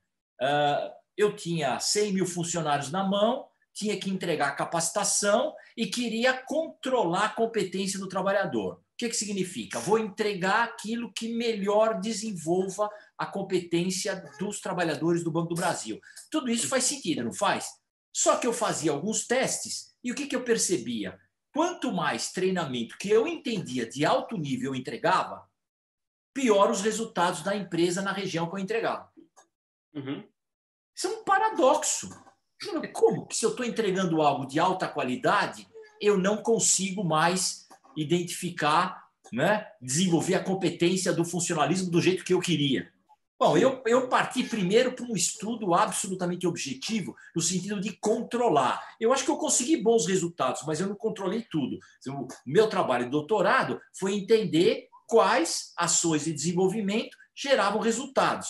E aí eu tinha um portfólio, eu chegava a um portfólio de ações de desenvolvimento que seriam as melhores alternativas para desenvolver competência e, tecnicamente, foi o jeito que você começou a falar. Eu tinha o perfil do cara para trabalhar. Legal? Só que esse modelo tem uma dinamicidade tão enorme, o mundo é tão rápido, tão caótico, que o modelo de pesquisa não consegue acompanhar a realidade. Mesmo porque você nem consegue colocar as variáveis para funcionar num ambiente complexo e caótico. Então, esse estudo ele tem limitações. Ele opera em algumas dimensões, ele não pode operar em todas. Então, quando eu percebi a lógica do Snowden, eu falei, eu não tenho mais, eu posso continuar trabalhando aquilo que for possível, eu conseguir fazer a análise da relação de causa e efeito, eu conseguir trabalhar a previsibilidade, eu vou fazer. Mas naquilo que eu não consegui, eu repasso essa análise para o próprio usuário. Foi o que nós fizemos. Então, os modelos de trilhas de aprendizagem que eu proponho para as organizações ao invés de você descobrir qual é a melhor estratégia de capacitação para o teu trabalhador, você coloca todas as possibilidades de desenvolvimento, você entrega no ambiente. E aquilo que existe, o que você tem na mão. Ou seja, é o que é possível. Né? Isso não significa que você não possa desenvolver algo bom. Você desenvolve e coloca nessa cesta. Uma vez que essa cesta está repleta de possibilidades de desenvolvimento, a navegabilidade do usuário mostra o que é factível no contexto. E eu consigo, com isso, controlar um pouco o caos. Né? Controlar um pouco o caos é um pouco de arrogância, né? Não é isso que eu... Percebe? Mas eu consigo uma certa administração do caos. Né? E se a gente pudesse fazer um paralelo... O primeiro paralelo que eu fiz quando eu li o cara, que você explicou muito bem, eu falei, bom, o computador, na década de 90, o que ele faz? Ele torna o ambiente da educação complicado, porque ele te dá a possibilidade do próprio usuário gerenciar a informação no âmbito da sua residência, no âmbito pessoal. Né? Já surge um sistema de educação à distância bem simples, né? Dentro do computador, você já tornou o ambiente complicado. Quando chega a internet, com milhares e milhões de sites, o ambiente fica complexo porque a informação ela começa a operar em múltiplas fontes, não é mais a escola só que oferece, você tem vários sítios oferecendo informação, o assunto ficou complexo para você reunir isso. Agora, quando chega a rede social, claro que ela está dentro da internet, mas ela é uma sofisticação da relação humana, né? Então, a rede social, ao chegar e criar as bolhas de informação e de conhecimento, o ambiente fica caótico, porque o fato agora é como é que eu conecto bolha, como é que eu reúno informação, eu tenho vários elementos para controlar, né? E aí realmente o ambiente não é mais só complexo, o ambiente é caótico e eu preciso de outras estratégias. Portanto, tanto que a inteligência artificial ela não define as variáveis, ela vai buscar, né, os elementos na própria navegação, na própria comunicação, para estabelecer. É um negócio, do ponto de vista filosófico, é um negócio muito complexo, né? Você achar que a verdade ela é instantânea na medida daquilo que as pessoas estão querendo naquele momento, né? É um negócio complexo, mas eu não sou filósofo, né? Eu não tenho que resolver esse dilema. O meu dilema é só educacional, né? Eu tenho que resolver qual é a melhor alternativa de educação para o mundo, né, onde a informação é caótica e a gente precisa reuni-las de maneira adequada. Olha, você vê, por exemplo, que quando a gente estava... Quando eu estava... Não sei se aconteceu contigo, né? Eu estava dando aula na FGV, são 4 encontros, 4 noites. Aí eu dei os 2 primeiros encontros lá presencialmente, aí com 15 dias de intervalo, ou seja, uma semana de intervalo. 2 encontros, por uma semana, 2 encontros. Então, dei essas 2 aulas, entrou o Covid, essa metade foi suspensa. Entendeu? Ou seja, era um negócio, a gente estava num ambiente claro, ali, ou seja, todo mundo já sabe, série de procedimentos que a FGV tem, você sabe como é que é. Para a gente dar aula de aluno e tal, não sei o quê. Entrou o Covid, foi todo mundo jogado no caos. Na hora, ninguém sabia o que fazer. Entendeu? Como assim não tem como dar aula? Então, alunos pirando, professores pirando, secretaria pirando, todo mundo doido ali. E começou uma série de iniciativas. Pá, pá, pá, entendeu? Ou seja, o pessoal tentou essas várias sinergias para ser jogado ali no complexo. Né? E tem ainda hoje organizações em relação à educação, expandindo isso aí, em relação à educação. Tem gente que ainda está tentando colocar boas práticas ou melhores práticas, está no caos, ainda está no caos, e está tentando aplicar boas práticas e melhores práticas. Não reconhece que está no caos ou nem reconhece que pode migrar para o complexo. Que a ideia é sempre você tentar trazer para o claro. Né? Essa é a ideia. Organizacionalmente, é você sempre tentar migrar para o claro. Então, você pode começar no caótico, tentar jogar para o complexo, para poder migrar para o complicado, não necessariamente nessa ordem. Você pode também conseguir fazer uma achada ali, conseguir uma ordem no caos, que você achava que era caótico, achar uma ordem no caos e sair do caos para o claro. É possível também, e isso acontece. Entendeu? Agora é legal se a gente chega, por exemplo, para o pessoal que está assistindo a live. Olha só que interessante, eu quero conscientemente gerar o caos. Eu chego para o pessoal e falo, pessoal, quem tem pergunta para fazer? Mas eu vou desligar, aí eu vou e desligo o chat. Concorda que a gente vai gerar o caos? O pessoal vai querer atuar, mas ninguém vai saber, mas como que eu vou fazer pergunta? Aí o pessoal vai começar a experimentar. Eu tenho o telefone dele, deixa eu mandar mensagem aqui para ele. Eu tenho a rede social dele, deixa eu mandar direct para ele, entendeu? Aí o pessoal vai começar a experimentar. Então, na hora que eu desligo o chat, normalmente o caos é um contexto de muita energia. A gente não fica muito tempo no caos também, entendeu? Então, rapidamente o pessoal já migra para o complexo, para fazer experimentos que ali gasta energia, mas bem menos que o caos, né? Então, o pessoal ficando vários experimentos. Deixa eu tentar mandar uma mensagem direto para ele. Então, assim, é legal. Você vê que a gente consegue brincar com esses... Quando a gente tem consciência, a gente consegue brincar com esses contextos. Deixa eu gerar um caos aqui. Deixa eu aumentar a complexidade. Deixa eu diminuir a restrição para deixar isso mais só complicado. Então, você consegue ir brincando com esses contextos. Mas aí é só para te confidenciar, porque você me conhece na FGV... O que eu fazia com meus alunos, eu queria tirar eles desse ambiente do claro, né, do ambiente previsível. Então, o aluno, o que ele quer? Que o professor entregue o método. Né? Claro que o professor tem métodos, mas eu fazia questão de não entregar certos métodos para o aluno para gerar caos. Então, eu dava um exercício para o cara fazer e tal, e falava, olha, só que o método você tem que inventar, não tem método. Eu quero criatividade. Mas eu não dava informação de qual é a direção da criatividade. Aí, o que acontece? Pós-aula, os alunos ficavam irritados comigo, né? Aí eles vinham me perguntar, professor, posso fazer uma poesia para apresentar esse trabalho? Eu falei, pode, muito boa, então eu faço. Ah, legal. O outro vinha, posso fazer um vídeo? Pode.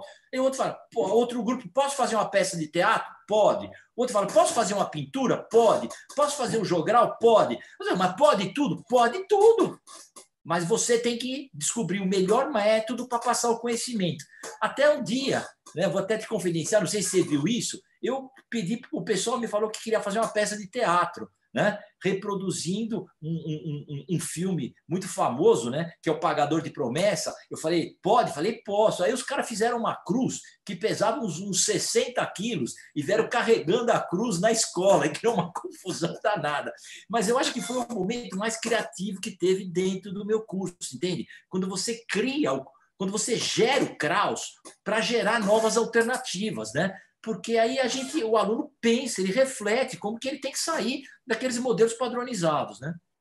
Como você sabe, que você leu aí, eu tenho uma formação toda em PNL, é um assunto que eu gosto, é programação neurolinguística, né? Sim. E quando a gente fala de educação utilizando programação neurolinguística, a estratégia é sempre desconstruir. Então, ou seja, a gente pega todas as crenças que a pessoa tem, a gente desconstrói na cabeça do aluno, ele fica perdido, a gente cria o caos para poder destruir o que ele acredita, para depois reconstruir. Ou seja, leva eles para o complexo e reconstruir com fundamentações e tal, experimentações, poder levar eles ali para o claro. Então, e a gente, para isso, usa muita emoção também, né? Então, é uma estratégia muito interessante de aula, você desconstruir para poder construir, que é o que você fazia. Porque na hora que você passa o exercício e não coloca regra, cria o caos. Na hora que aí eles se reúnem, mas será que pode teatro? Será que pode poesia? Aí eles já migraram para o complexo. Na hora que você fala, pode ser um teatro, pode ser uma poesia, você já jogou eles para o complicado. Ou seja, é um analista que vai chegar e vai, entendeu? Olha só que massa. O cara ele estava no claro, foi jogado no caos, foi para o complexo, você jogou eles complicado, depois eles caem no claro novamente. Aí o cara reconstrói o conhecimento com muito mais liga do que ele tinha antes. Exatamente. E o domínio dele, ele passa a ter domínio do método. Exato. Essa é a chave da história, porque ele não fica refém da metodologia, porque ele domina, porque ele pensa sobre a metodologia. Bom, agora vai começar as perguntas aqui, o pessoal já está jogando, e aí eu já vou pegar aqui, eu não tive tempo de fazer uma curadoria aqui do chat, eu vou pegar a primeira que eu vejo, depois eu, enquanto você está respondendo, vou olhar as outras. Bom, o Mosquim João, esse colega pergunta o seguinte, conhece o Mosquim João? Esse professor doutor, ele é de São Paulo. Ô, Mosquim, prazer ter você aqui com a gente, fazendo as perguntas. Uma honra, viu, Mosquim? Ele fala o seguinte, ó, o ambiente global é tido como VUCA, mas a governança de muitas empresas ainda estão no modelo estático. Dessa maneira, como trazer um modelo sign-fin para um modelo estático e refratário, sem dizer que tudo era feito até agora errado e o sign-fin é o correto? Bom, esse modelo, o sign-fin, o Cynefin, que nem os autores chamam, né? Ele não é correto nem errado, e ele faz questão, o Snowden, ele sempre faz questão de dizer isso, que é um modelo, o modelo em si já é um modelo exploratório. Entendeu? Então, assim, é uma das formas de pensar, uma das ferramentas que você pode utilizar para você poder pensar e entender o contexto que você está vivendo. Então, se você percebe que uma organização ela tem uma lógica de governança que para ela é clara, entendeu? E o contexto que ele está vivendo é um contexto complexo, complexo no sentido do Cynefin, porque pode ter o complexo em outros sentidos, né? Então, complexo do Cynefin, que a gente não consegue ver uma relação clara de causa e efeito. Então, e percebe que o contexto é um contexto complexo, entendeu? Assim, obviamente, se a organização tentar persistir daquela forma, ela não vai conseguir sobreviver. Não vai conseguir, ela vai ser fadada ao fracasso. Que o mercado, a realidade... Tem uma música aqui no Goiás, por exemplo, o professor da Universidade de Goiás falou para mim um ditado, ele falou que a realidade é o cão de saia, que é uma música, um sertanejo antigo lá de Goiás. Então, assim, a realidade é o cão de saia. Então, imagina, ela seduz a gente nunca sabe qual vai ser o resultado daquele negócio, né? Então, se a gente está num contexto de governança, que a organização acredita que é claro, mas o contexto que ela vive é um contexto complexo, ela vai ter que, de alguma forma, se adequar para poder responder melhor aquele contexto. Porque as respostas que eles vão dar serão respostas no contexto claro. Vão tentar aplicar um manual para resolver, pegar uma recomendação de uma Associação Brasileira de Governança Corporativa, tentar aplicar ali, tentar pegar alguma resolução de alguma organização que funcionou e colocar ali, e vai começar a dar errado. De tanto dar errado, a organização, ou uma hora ela vai ter consciência que algo está errado, ela vai parar e se questionar para poder mudar a forma que ela atua, ou então ela simplesmente vai sucumbir com o tempo, né? É mais ou menos por aí. Bom, nós estamos aqui com um rapaz chamado Gabriel Almeida. Eu conheço esse rapaz aqui. Ele é um menino novo que vai bombar esse cara aqui. Ele é bem novinho, mas não sai das lives, quer aprender tudo, quer ler tudo. É o tipo do cara que vai ser um cara top para frente, né? E ele faz a seguinte pergunta para você.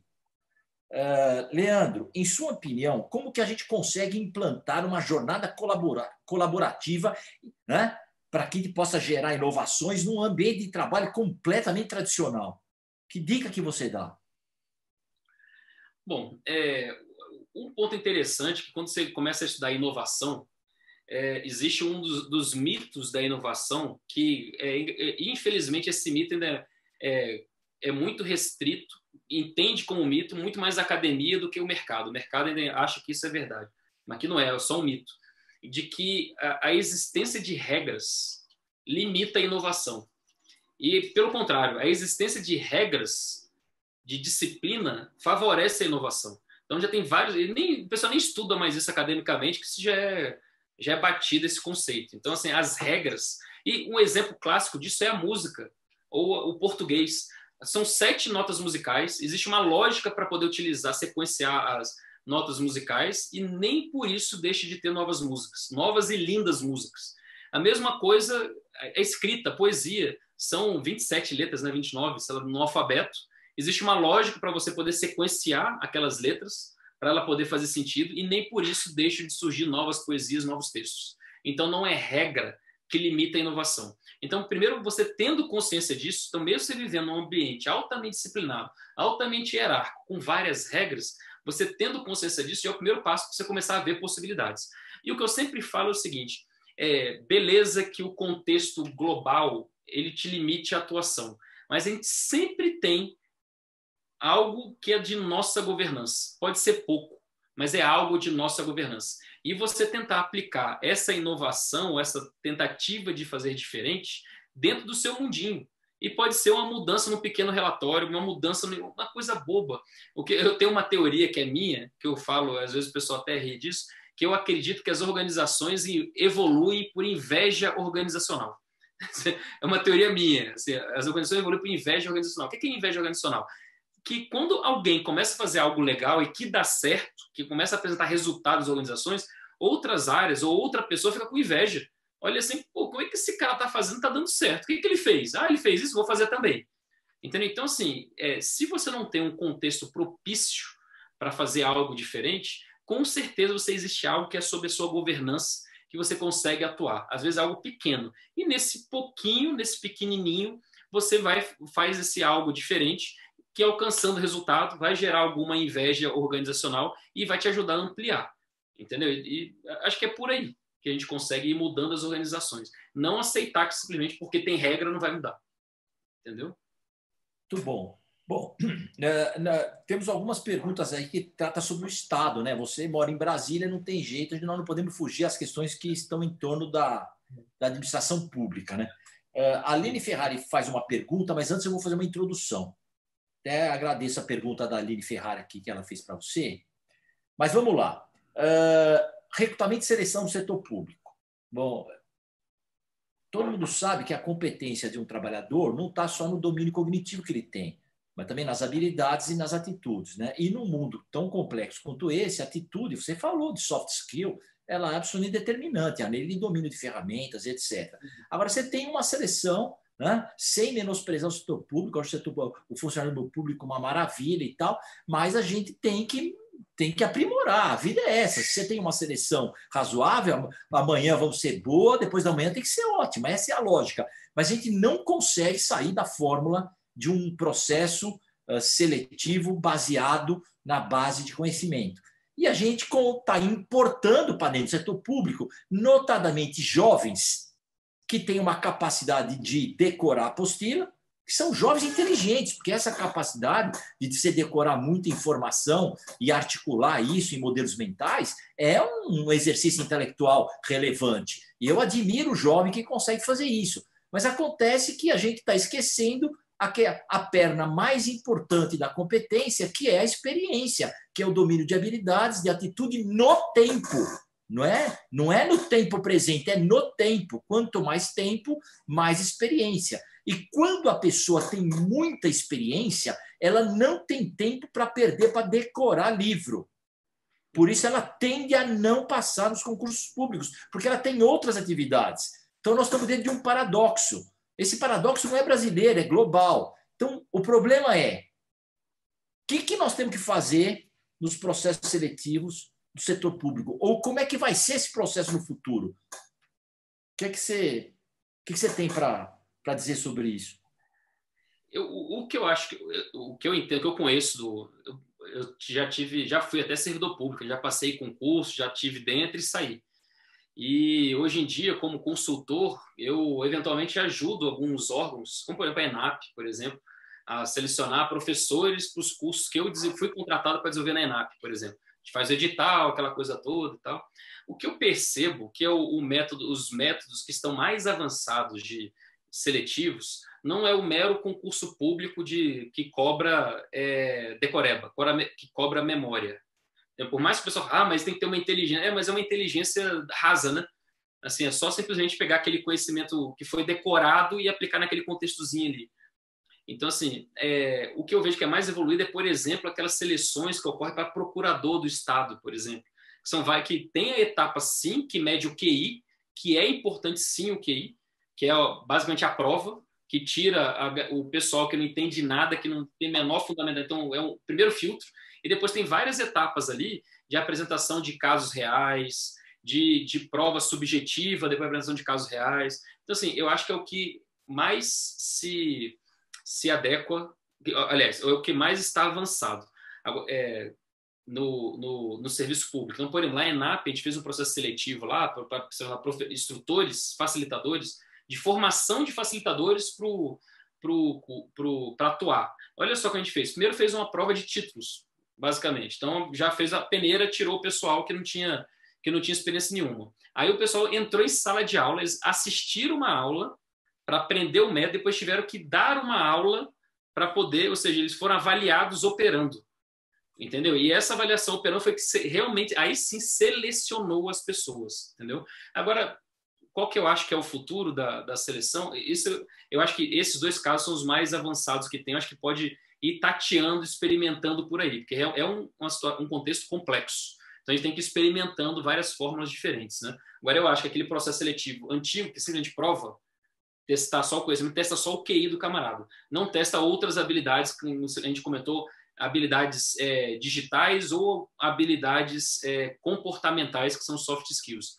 Agora, a tendência que eu acho é simplesmente a gente selecionar o serviço público, ir no mercado e pegar a pessoa que acha que se aplica.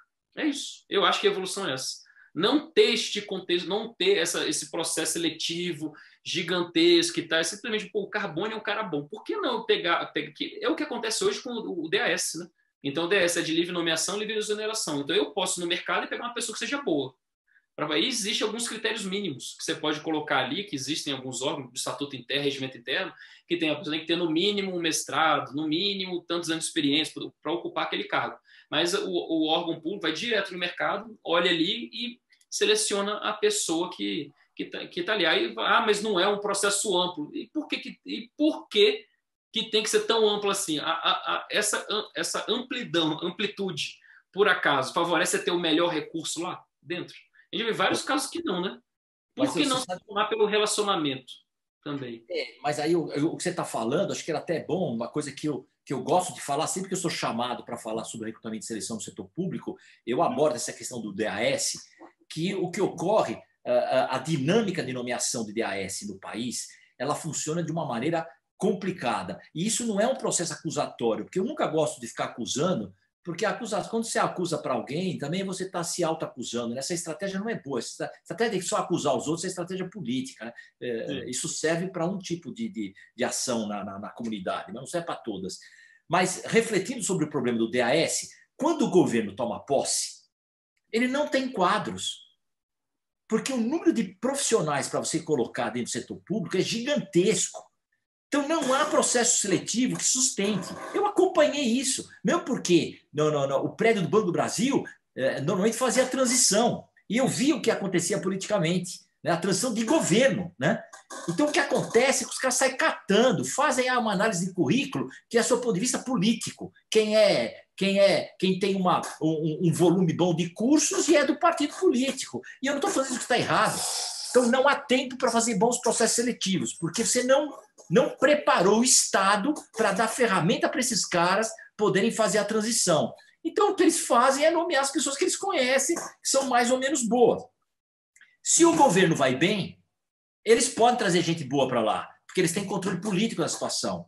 Se o governo vai mal, o que eles fazem? Eles vão partidarizar a ocupação desses cargos para poder ter segurança política para governar, porque eles não querem botar inimigo lá dentro. Por quê? Porque o cara que tem conhecimento, ele pode fazer um contraditório e vulnerabilizar todo mundo. Então você tem uma lógica né, de governo no Brasil, de ocupação de espaços, que não é boa. Então, o Estado tem que ser fortalecido para isso melhorar, né? Senão nós vamos ficar presos nessa... É interessante, que eu entendo. A ferramenta já existe, que é, por exemplo, essa contratação por DAS. Agora, o que tem que evoluir é a cultura, que nem você falou, uma maturidade para poder selecionar, para ter mais critérios para não distorcer a aplicação do DAS. Mas já existe um mecanismo, você poder trazer gente boa para dentro. Entendeu? Agora, eu acho que a gente ter celeiros de pessoas boas, como, por exemplo, a ENAP tem MBA, tem mestrado, então formar pessoas, eles têm, a própria FGV tem mestrado, doutorado muito bom ali, formando bons profissionais que conhecem administração pública, entendeu? Então, assim, é interessante a gente ter bons celeiros no Brasil de formação de pessoas com experiência, isso também ajuda bastante, né? Se tivesse mais pesquisa no tema, mais pesquisa focada no tema. Então, assim, é um tema complexo, gente. Assim, não dá para responder, não é só uma variável, são diversas variáveis para solucionar, né? Bugs, nós temos, o Brasil tem tecnologia, mas ela está isolada. Então, o que ocorre? Você vai, por exemplo, no Banco do Brasil, o Banco do Brasil desenvolveu uma competência em recrutamento e seleção que é inédita no país e no mundo. Então, eles têm uma tecnologia de altíssimo nível comparadas com o que é de melhor do planeta, né? Eu não sei, porque eu tô há 10 anos longe, eu não sei como é que hoje essa metodologia está sendo aplicada. Mas eu me lembro que o pessoal que trabalhou na minha época desenvolveu e a gente não tinha paralelo no mundo em termos de tecnologia. Agora, ocorre o seguinte, o Estado brasileiro, não estou falando nem o governo, não, o Estado brasileiro não conseguiu definir uma metodologia de banco de talentos para o setor público federal. Exato. Os estados não conseguiram definir isoladamente em seu território uma metodologia de banco de talentos de alto nível do seu governo. Então, o que acontece é que na hora que eles têm que selecionar alguém, eles ficam desesperados, porque eles não sabem quem é bom, quem não é bom, porque não há uma metodologia que seja validada, né, e que seja testada e que dê segurança para as pessoas. Então, nem internamente a gente não consegue fazer uma transferência fora da relação de amizade. Não que eu estou dizendo que só há transferência ruim. Pelo contrário, tem gente boa que, pelo olhar de 30, 40 anos que está no setor público, sabe identificar ou tenha bons contatos, né, para poder trazer gente boa para a sua posição. Carbone, usando o que a gente acabou de ver, para analisar esse problema. Olha só, você concorda que a seleção de pessoas para o serviço público é um contexto complexo? Concorda? Claro. Então, não existe método, não existe boa prática. A gente tem que desenvolver, talvez esse seja uma falha. Entendeu? Querer colocar um método para selecionar todo o serviço público, sem respeitar as particularidades. Entendeu? Então, assim, talvez tenha que ser desenvolvido caso a caso. Entendeu? Então, assim, por exemplo, seleção para o Banco do Brasil vai ser desenvolvido um método. Seleção para não sei o quê, é justo a gente ter um rol de métodos de estudos, com certeza. Porque a gente vai estar no complexo, a gente vai testar, experimentar os métodos que existem, concorda? E desenvolver novos métodos e adequar esses métodos. Então, a gente vai estar ali no complexo, testando e vendo o resultado, entendeu? Agora, simplesmente querer pegar um método e tacar ali é você querer tratar a complexidade como se fosse claro. Não vai funcionar. Entendeu? Então, eu acho interessante que às vezes a pessoa quer uma resposta, você vê, qual é a solução? A pessoa quer uma resposta metodológica. Primeiro faça isso, depois faça isso. Gente, não é assim. Não é um assunto claro, é um assunto complexo. Então, tem que por isso que eu citei primeiro 2 casos que tendem a funcionar. Essa seleção na área jurídica, por exemplo, de procurador do Estado, e essa seleção, por exemplo, que a ENAP tem feito, por exemplo, para selecionar instrutores. São 2 experimentos que têm tido bons resultados. Tem tido mau resultado também? Tem procurador que é ruim, assim como tem professor que é selecionado que é ruim também. Entendeu? Acontece isso, mas aí volta ali, atualiza e vai fazendo novas experimentações para chegar numa solução. Agora, querer pegar isso, trazer para o claro e colocar isso para todo mundo, não sei se vai funcionar. Aliás, provavelmente não vai funcionar. Eu vou mudar de tema, mas só para não querendo encerrar, porque esse assunto não se encerra, né? O grande problema que você tem nisso aí é que o governo não consegue estabelecer o inventário de capital humano do seu funcionalismo. Então, como você não tem inventário, você não pode explorar bons métodos, porque você não tem a base de informação. Esse é o problema. Então, sem base de informação, eu não consigo nem testar bons métodos. Aí os métodos que eu tenho que trabalhar são métodos empíricos, circunstanciados à experiência das pessoas que estão lá. O que você está falando, você está descrevendo o ambiente complexo. Não existe histórico, não tem uma relação clara, não existe uma lista de métodos, você está descrevendo características do complexo. Exatamente. Bom, eu estou aqui com uma outra pergunta difícil, que é o Rodrigo Henrique. Ele faz uma pergunta interessante. Ele fala, Vanks, sistemas... Ele é do Banco Central, Rodrigo. Ele é da escola do Banco Central. Da escola do Banco Central. Ele é da Universidade Corporativa do Banco Central. Isso, exato. Agora que estou vendo a carinha dele, estou lembrando aqui. É isso mesmo. Rodrigo, seja bem-vindo aí, viu? Você está com a gente. Ele fala o seguinte, Vanks, sistemas complexos, já que a gente está discutindo isso, não têm relações repetidas entre causa e efeito e não são determinados por metas baseadas em resultado. E aí ele faz a pergunta, como implementar experimentação fail to safe nas organizações? Que pergunta do Rodrigo. Bom, eu entendo que os laboratórios de inovação que têm surgido em vários órgãos públicos e empresas privadas e o conceito de inovação aberta, então, que permite organizações públicas e privadas elas fazerem, se juntarem com outras empresas para poder experimentar alguma coisa, são a saída para poder implementar são a grande saída para poder implementar esse conceito aí, esse ambiente fail to safe, que é um ambiente seguro para falhar. Entendeu? Então, assim, eu acho que onde... Ontem mesmo tive uma reunião com um laboratório de inovação de uma organização, vai trabalhar junto nos conceitos lá, e ela mesma, que é a chefe desse laboratório de inovação, estava comentando lá. O legal aqui é que a gente consegue sair da casinha, que a gente consegue aqui, neste ambiente, experimentar algumas coisas e, por lei, a lei da inovação, por exemplo, permite a gente fazer coisas que tradicionalmente não são possíveis. Então, eu acho que os laboratórios de inovação e absorver o conceito de inovação aberta são um grande caminho para a gente poder criar esses microsistemas, microambientes de fail to safe, de ambientes seguros para falhar. Entendeu? Agora, o que eu acho interessante também é não... como é que eu vou dizer? E o Rodrigo sabe disso, mas acho que é importante a gente comentar aqui para o público geral, não banalizar o fail to safe. Fail to safe. Esse ambiente seguro para falhar. Que nem há uma banalização daquele conceito de MVP, de criar um MVP, do produto mínimo viável. Então, o camarada faz qualquer coisa, vai falar, mas é porque é meu MVP. Ou então, o camarada, ele já faz pensando no erro, porque ele fala, não, mas aqui eu estou seguro para falhar. Então, há um descompromisso com o resultado. Eu acho que a linha que separa o ambiente fail to safe, seguro para falhar, do faz de qualquer forma, é justamente o compromisso com o resultado. Entendeu? Ou seja, é em aprender com o resultado alcançado. Se a gente faz uma ação, tem um resultado, eles não usam esse resultado para poder alimentar qualquer outra coisa, seja uma nova iniciativa ou algo que já existe na organização, é simplesmente fazer por fazer. A zona, não é feito safe, não tem compromisso com o resultado, então não é o caso. A gente está falando aqui de criar laboratórios de inovação ou fazer inovação aberta, ter uma proposta, fazer uma iniciativa que tenha um planejamento, execução, que seja monitorada essas iniciativas e que os resultados sejam utilizados efetivamente, inclusive resultados negativos, sejam utilizados para alimentar ou já a operação da organização ou alimentar novas iniciativas, novas experimentações. Entendeu? Bom, tem uma outra questão aqui que é o seguinte, né? Que é a aplicabilidade do modelo frente à realidade da sociedade, não é só da empresa ou do governo. Sim. Então, eu vou pegar de novo uma pergunta do Bosquinha aqui e fazer uma introdução aqui para você.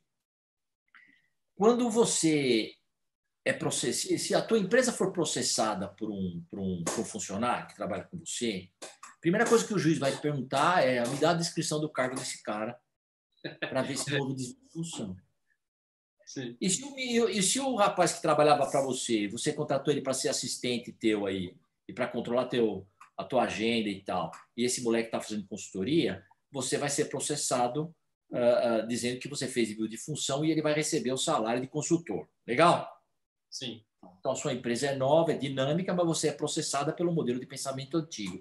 E aí que faz o Mosquito faz a pergunta. O senhor não entende que essa generalização da não descrição do cargo, função, é um pouco perigosa para ser adotada em todos os níveis ou tipos de empresa?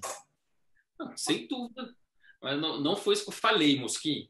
O que eu falei foi o seguinte: você tem que analisar o contexto e, de acordo com o contexto, aplicar a solução devida. Então, por exemplo, existem operações, existem organizações, existem áreas das organizações que atuam no óbvio, que atuam no complicado. Ali faz todo sentido ter job description.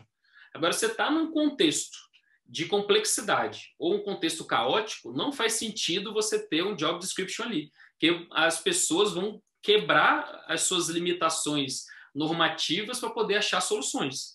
Então, para cada caso, um caso, que a gente chama de granularidade da análise, né? Então, no mesmo, se a gente for analisar aqui esse nosso contexto dessa live aqui, existem pessoas que estão no caótico convivendo ao mesmo tempo. Pessoas que estão no caos, pessoas que estão no complexo, pessoas que estão no complicado, pessoas que estão no óbvio, no claro. Entendeu? Então, existem pessoas convivendo neste mesmo momento, nesta live, nesses 4 contextos diferentes. Entendeu? Então, assim, depende do recorte que a gente vai fazer. Então, agora, essa questão normativa, trabalhista, é o grande impedimento no mundo da gente migrar rapidamente para uma organização totalmente evolutiva, que chama naquele livro do Reinventando as organizações TEAL, organizações totalmente ágeis. O grande impeditivo é isso. É interessante que, por exemplo, o serviço público só pode fazer o que está na lei. E a iniciativa privada pode fazer tudo que a lei não proíba. Então, em tese, a área privada ela tem mais liberdade de atuação, mas tem várias coisas que proíbem de ser feitas. Então, eu lembro quando a gente estava em várias discussões lá desse livro do Reinventando as Organizações, quando esbarrava nesse job description, por exemplo, era realmente o grande problema é você conseguir remunerar a pessoa. E o risco trabalhista que isso gerava de você ter uma atuação totalmente aberta. Então, digamos que o mundo ainda não está adaptado para um funcionamento totalmente em rede, totalmente colaborativo, totalmente autônomo.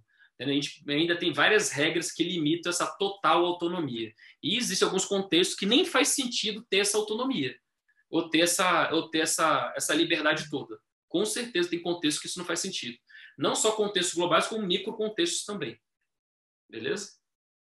Bom, o Marco Antônio Pereira, ele traz um dilema que é um dilema permanente aqui, que ele fala o seguinte: prezado Vanks, até que ponto você entende que o gestor que age como chefe ou como líder, não, como chefe e não como líder, pode atrapalhar a disseminação das ideias dos subordinados e a interação das equipes? E eu vou um pouco mais além. As pessoas se comportarem como chefe é uma questão meio cultural, né, que está internalizado, às vezes, nas famílias. Como é que você vê isso?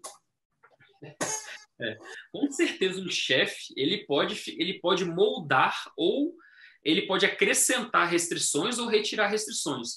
Ou seja, ele pode, consciente ou inconscientemente, fazer uma equipe migrar de um contexto para outro. Entendeu? Então, assim, eu entendo que quando a gente fala que o camarada é chefe, então que entendo, né, que digamos, são preconceitos inerentes à palavra chefe. Acho que aquele camarada que é impositivo, é autoritário, novo ninguém, quer estabelecer normas, procedimentos, ou seja, o camarada quer viver num ambiente claro, de alta previsibilidade, uma previsibilidade de longo prazo. Só que, eventualmente, a equipe dele e ele vai atuar num contexto, num ambiente que não seja tão previsível. Entendeu? Então, assim, e se ele continuar com este mindset de previsibilidade, não vai dar certo. Ou a equipe vai ruir, ou ele vai cair, né? Vai perder o cargo, entendeu? Ou simplesmente vai todo mundo pro beleléu. Entendeu? Então, assim, agora... existem contextos, sem dúvida nenhuma, que a chefia, eu mando, você obedece, é importante. Isso é interessante porque é engraçado com o pessoal quando vê coisas que são agradáveis. Autonomia, liberdade, complexidade, o pessoal acha que isso é aplicável a qualquer contexto. E não é. Existem contextos onde uma disciplina ela é fundamental. Por exemplo, na área de segurança pública. Entendeu? Eu mandar e você obedecer. Não tem como o camarada tá um policial, tá alguma coisa na área de segurança pública, o camarada tá lá, não, peraí, deixa eu pensar se faz sentido fazer isso ou não. Tem que ter um chefe que manda e alguém que obedece. Entendeu? E não tem essa coisa. Então, nestes contextos, e isso eu estou falando, não é opinião, tem vários estudos acadêmicos de aplicação do Cynefin que mostram que isso funciona. Então, existem contextos que o chefe faz sentido. Existem momentos também, para você pensar em projeto, se o projeto ele tem todo o projeto tem uma data para acabar, ele pode aplicar no início quanto mais para o início do projeto, mais liberdade para decisões, mais flexibilidade o responsável pelo projeto vai ter. Então, há uma tendência de ser mais líder.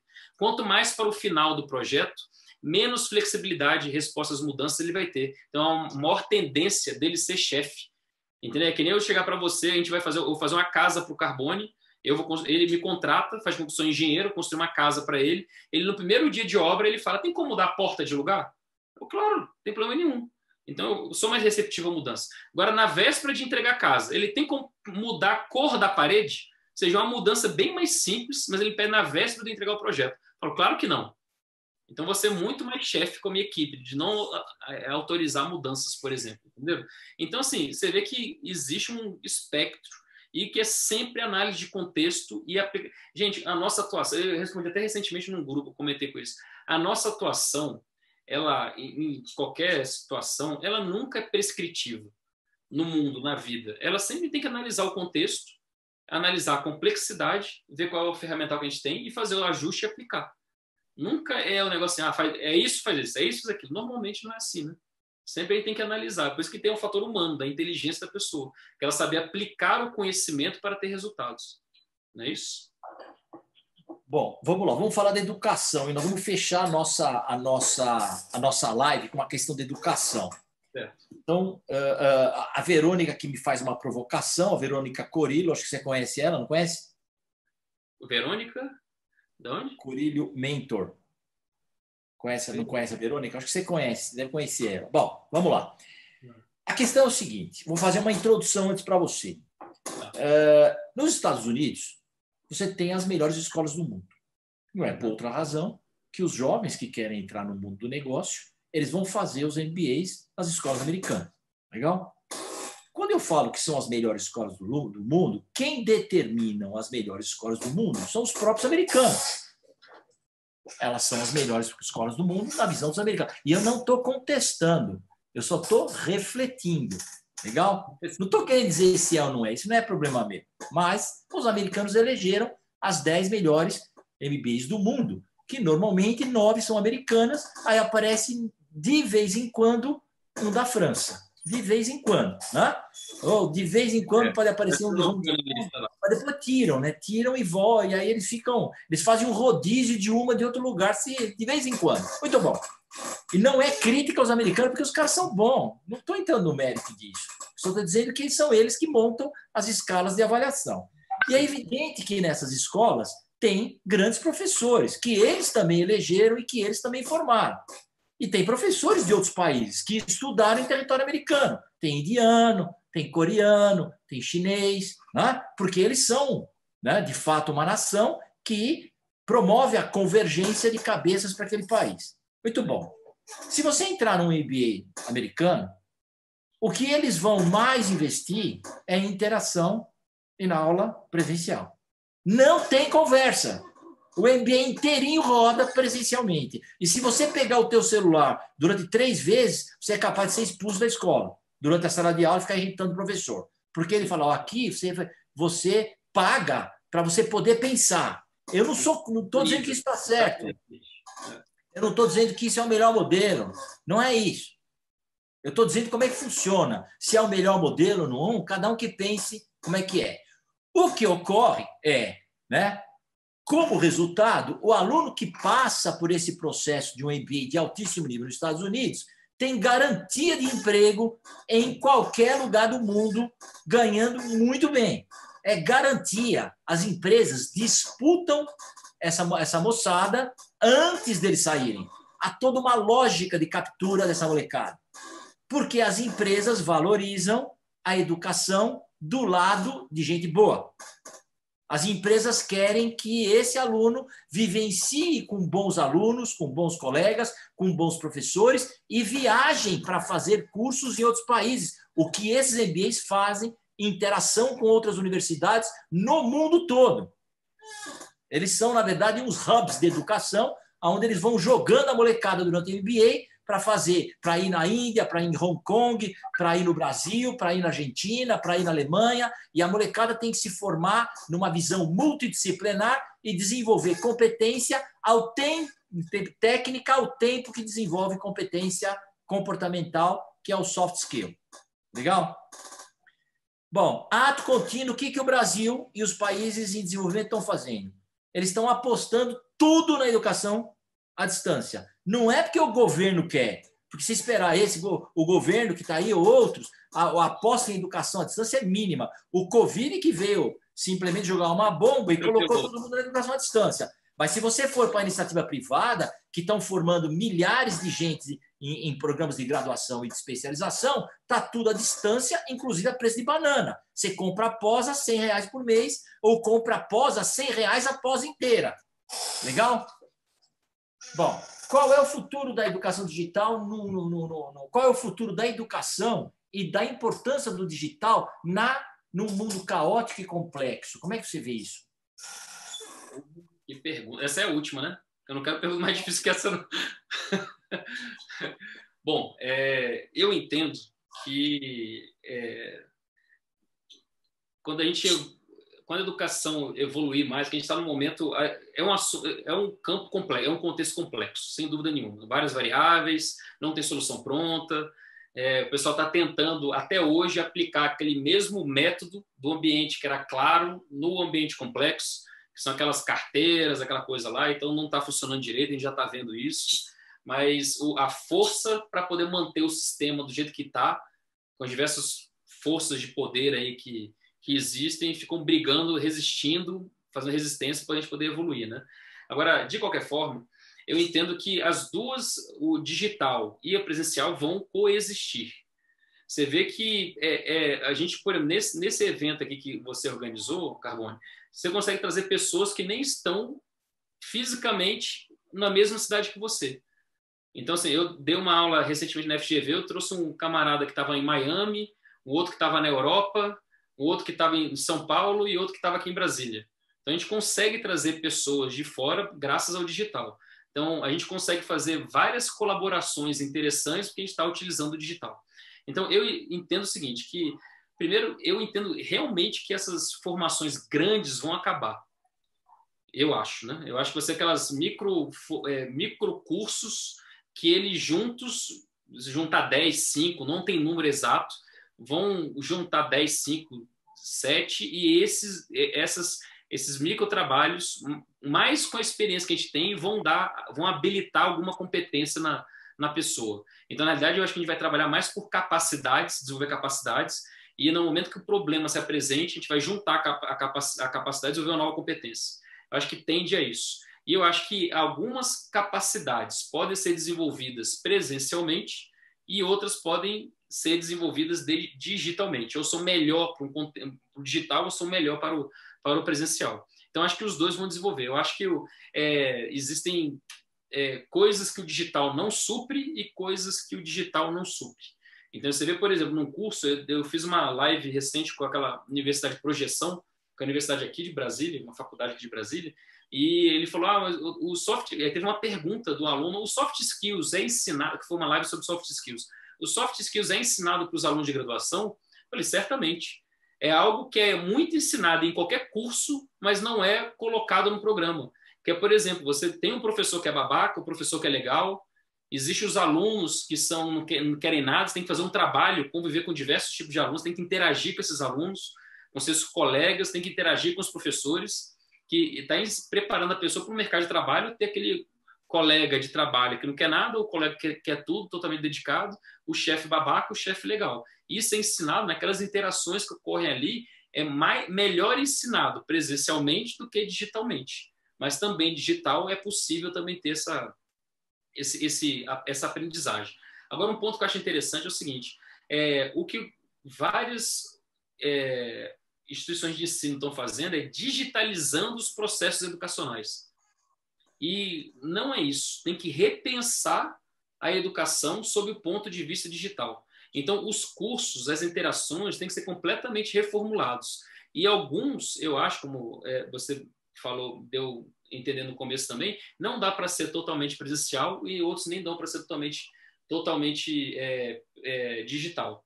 Entendeu? Então, eu acho que o caminho é um caminho ainda, eu não sei dar a resposta correta, eu acho que é um caminho ainda de experimentação. A gente ainda está estamos vivendo ainda a complexidade. Algumas coisas já conseguiu trazer, já complicado, e algumas coisas para o claro. Entendeu? Como, por exemplo, dá para fazer reuniões ou fazer aulas remotas, que nem está fazendo aqui. Dá para fazer atividades em grupo, utilizando o Zoom, aquelas breakout rooms, que tem aqui aquelas salas simultâneas aqui do Zoom. E diversas atividades funcionam igualzinho presencial. O pessoal interagindo e às vezes até mais. Entendeu? Então, assim, eu acho que a gente está experimentando o que vai ocorrer. Agora, eu acho que vai ser essas microcertificações ou somada à experiência que vai dar uma competência para a pessoa e vai ser um mix de um e de outro, mas para determinados casos vai ser só presencial, em determinados casos só digital. Mas eu não sei qual é a resposta ainda, não tem como dar. Bom, meu caro Vanks, te agradeço muito pela tua energia, pela tua boa vontade, pela tua dedicação aqui a essa live. Viu? Isso é a pesquisa que você fez. Além de você dominar o tema, você foi pesquisar mais, foi se concentrar, né, para que você pudesse oferecer o melhor para todo mundo que está aqui. A audiência foi excelente, o pessoal ficou muito fiel, até achei muito interessante a fidelidade que você teve da tua audiência aqui, porque é difícil manter a audiência em live, né, porque as pessoas têm muito afazeres no dia a dia em casa, então o pessoal ficou do teu lado aí, te ouvindo, viu? Uma audiência muito boa, eu te agradeço muito. E eu só queria agora que você fechasse, dando aí um abraço a todos e dando uma força para o pessoal que estamos todos em pandemia aqui, em quarentena, dê uma palavra de força para todo mundo. Bom, primeiro eu queria mais uma vez agradecer a oportunidade, agradecer as perguntas, agradecer a interação do pessoal. Normalmente eu tenho sorte, o público normalmente interage bastante, normalmente o pessoal fica presente. E em relação a essa situação que a gente está vivendo, eu acho que tem várias oportunidades de aprendizado. Eu acho que essa pandemia é um grande laboratório de inovação para a gente. Individualmente, organizacionalmente, profissionalmente. Então, mesmo a pessoa, ou a organização, ou o chefe, ou a equipe mais rígida, ele está sendo obrigado agora a dar a chance de testar algumas coisas. Então, eu acho que para quem quer, é uma grande oportunidade de testar coisas, testar conhecimentos, testar ideias, entendeu? E aprender para quando sair dessa, sair bem melhor. Eu acho que eu sou otimista sempre, desde sempre. Então, eu acho que a gente vai sair dessa melhor do que a gente entrou. Eu acho que está sendo duro, mas eu acho que eu já aprendi muita coisa, só nessa live, nesse evento que você organizou, tanto de coisa que eu aprendi, tantos conhecimentos que eu reforcei, vários conhecimentos que eu joguei fora, falei, cara, isso aqui realmente não tem mais nada a ver. Entendeu? E várias coisas. Então, assim, eu acho que é uma grande oportunidade para a gente experimentar e para a gente aprender. E contem comigo para isso, né? Estou disponível aí, como eu falei, nas redes sociais, aí, Vanks, Leandro. Manda um direct, quem quiser os slides, manda um direct, manda uma mensagem no LinkedIn também, a mesma coisa, Vanks, Leandro. Eu mando os slides e continue acompanhando esse grande evento. Ainda tem grandes palestras, eu estou doido para ver aquela do quadrinista, lá para ver o que ele vai falar. Estou doido para ver essa live. Então, mas é amanhã. Eu também estou doido para ouvir falar esse cara falar. Porque ele é diferente, cara. Esse cara é um cara diferente. Eu estou louco para ver. Muito bom. Então, assim, tem várias coisas interessantes aqui. Continua acompanhando esse grande evento. Tamo junto. Qualquer coisa precisar, estou sempre disponível para ajudar. Muito obrigado. E, Leandro, você está convidado agora para ouvir também hoje à noite a palestra, talvez, da maior catedrática da FGV, da EBAP, no momento, que é a Fátima Baima. Então, o pessoal não valoriza isso, cara, mas ela tem 40 anos de ensino, é o melhor curso de administração do país, reconhecido há muitos anos. Aquilo é uma fábrica de cientista de alto nível.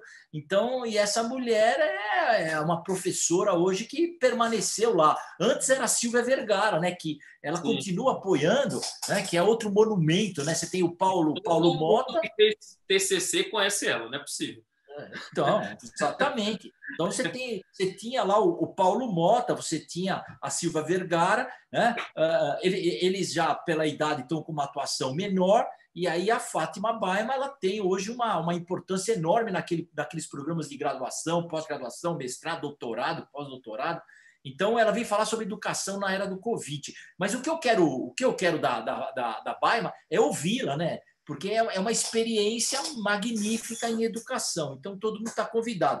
E na sexta-feira temos esse quadrinista, o Pedro Sangion, que criou um personagem de história de quadrinho que bombou, e é um cara que vem falar de coisas, né? Os quadrinhos dele é a história de Brasília e a história do povo brasileiro. Nós temos que ver como é que é esse modelo mental desse artista que é magnífico. Então, muito obrigado, viu, cara? Então, vou dar um abraço a todos, um abraço a todas. Obrigado pela fidelidade. Já é meio-dia, ainda nós estamos com 60 pessoas na live. Foi uma alegria estar com vocês. Obrigado a todas as pessoas que têm apoiado. Obrigado a todos os palestrantes, a todos o pessoal as empresas que estão nos dando suporte. E 18 horas estamos juntos. Um abraço. Abraço, Vanks. Até mais. Valeu. Valeu.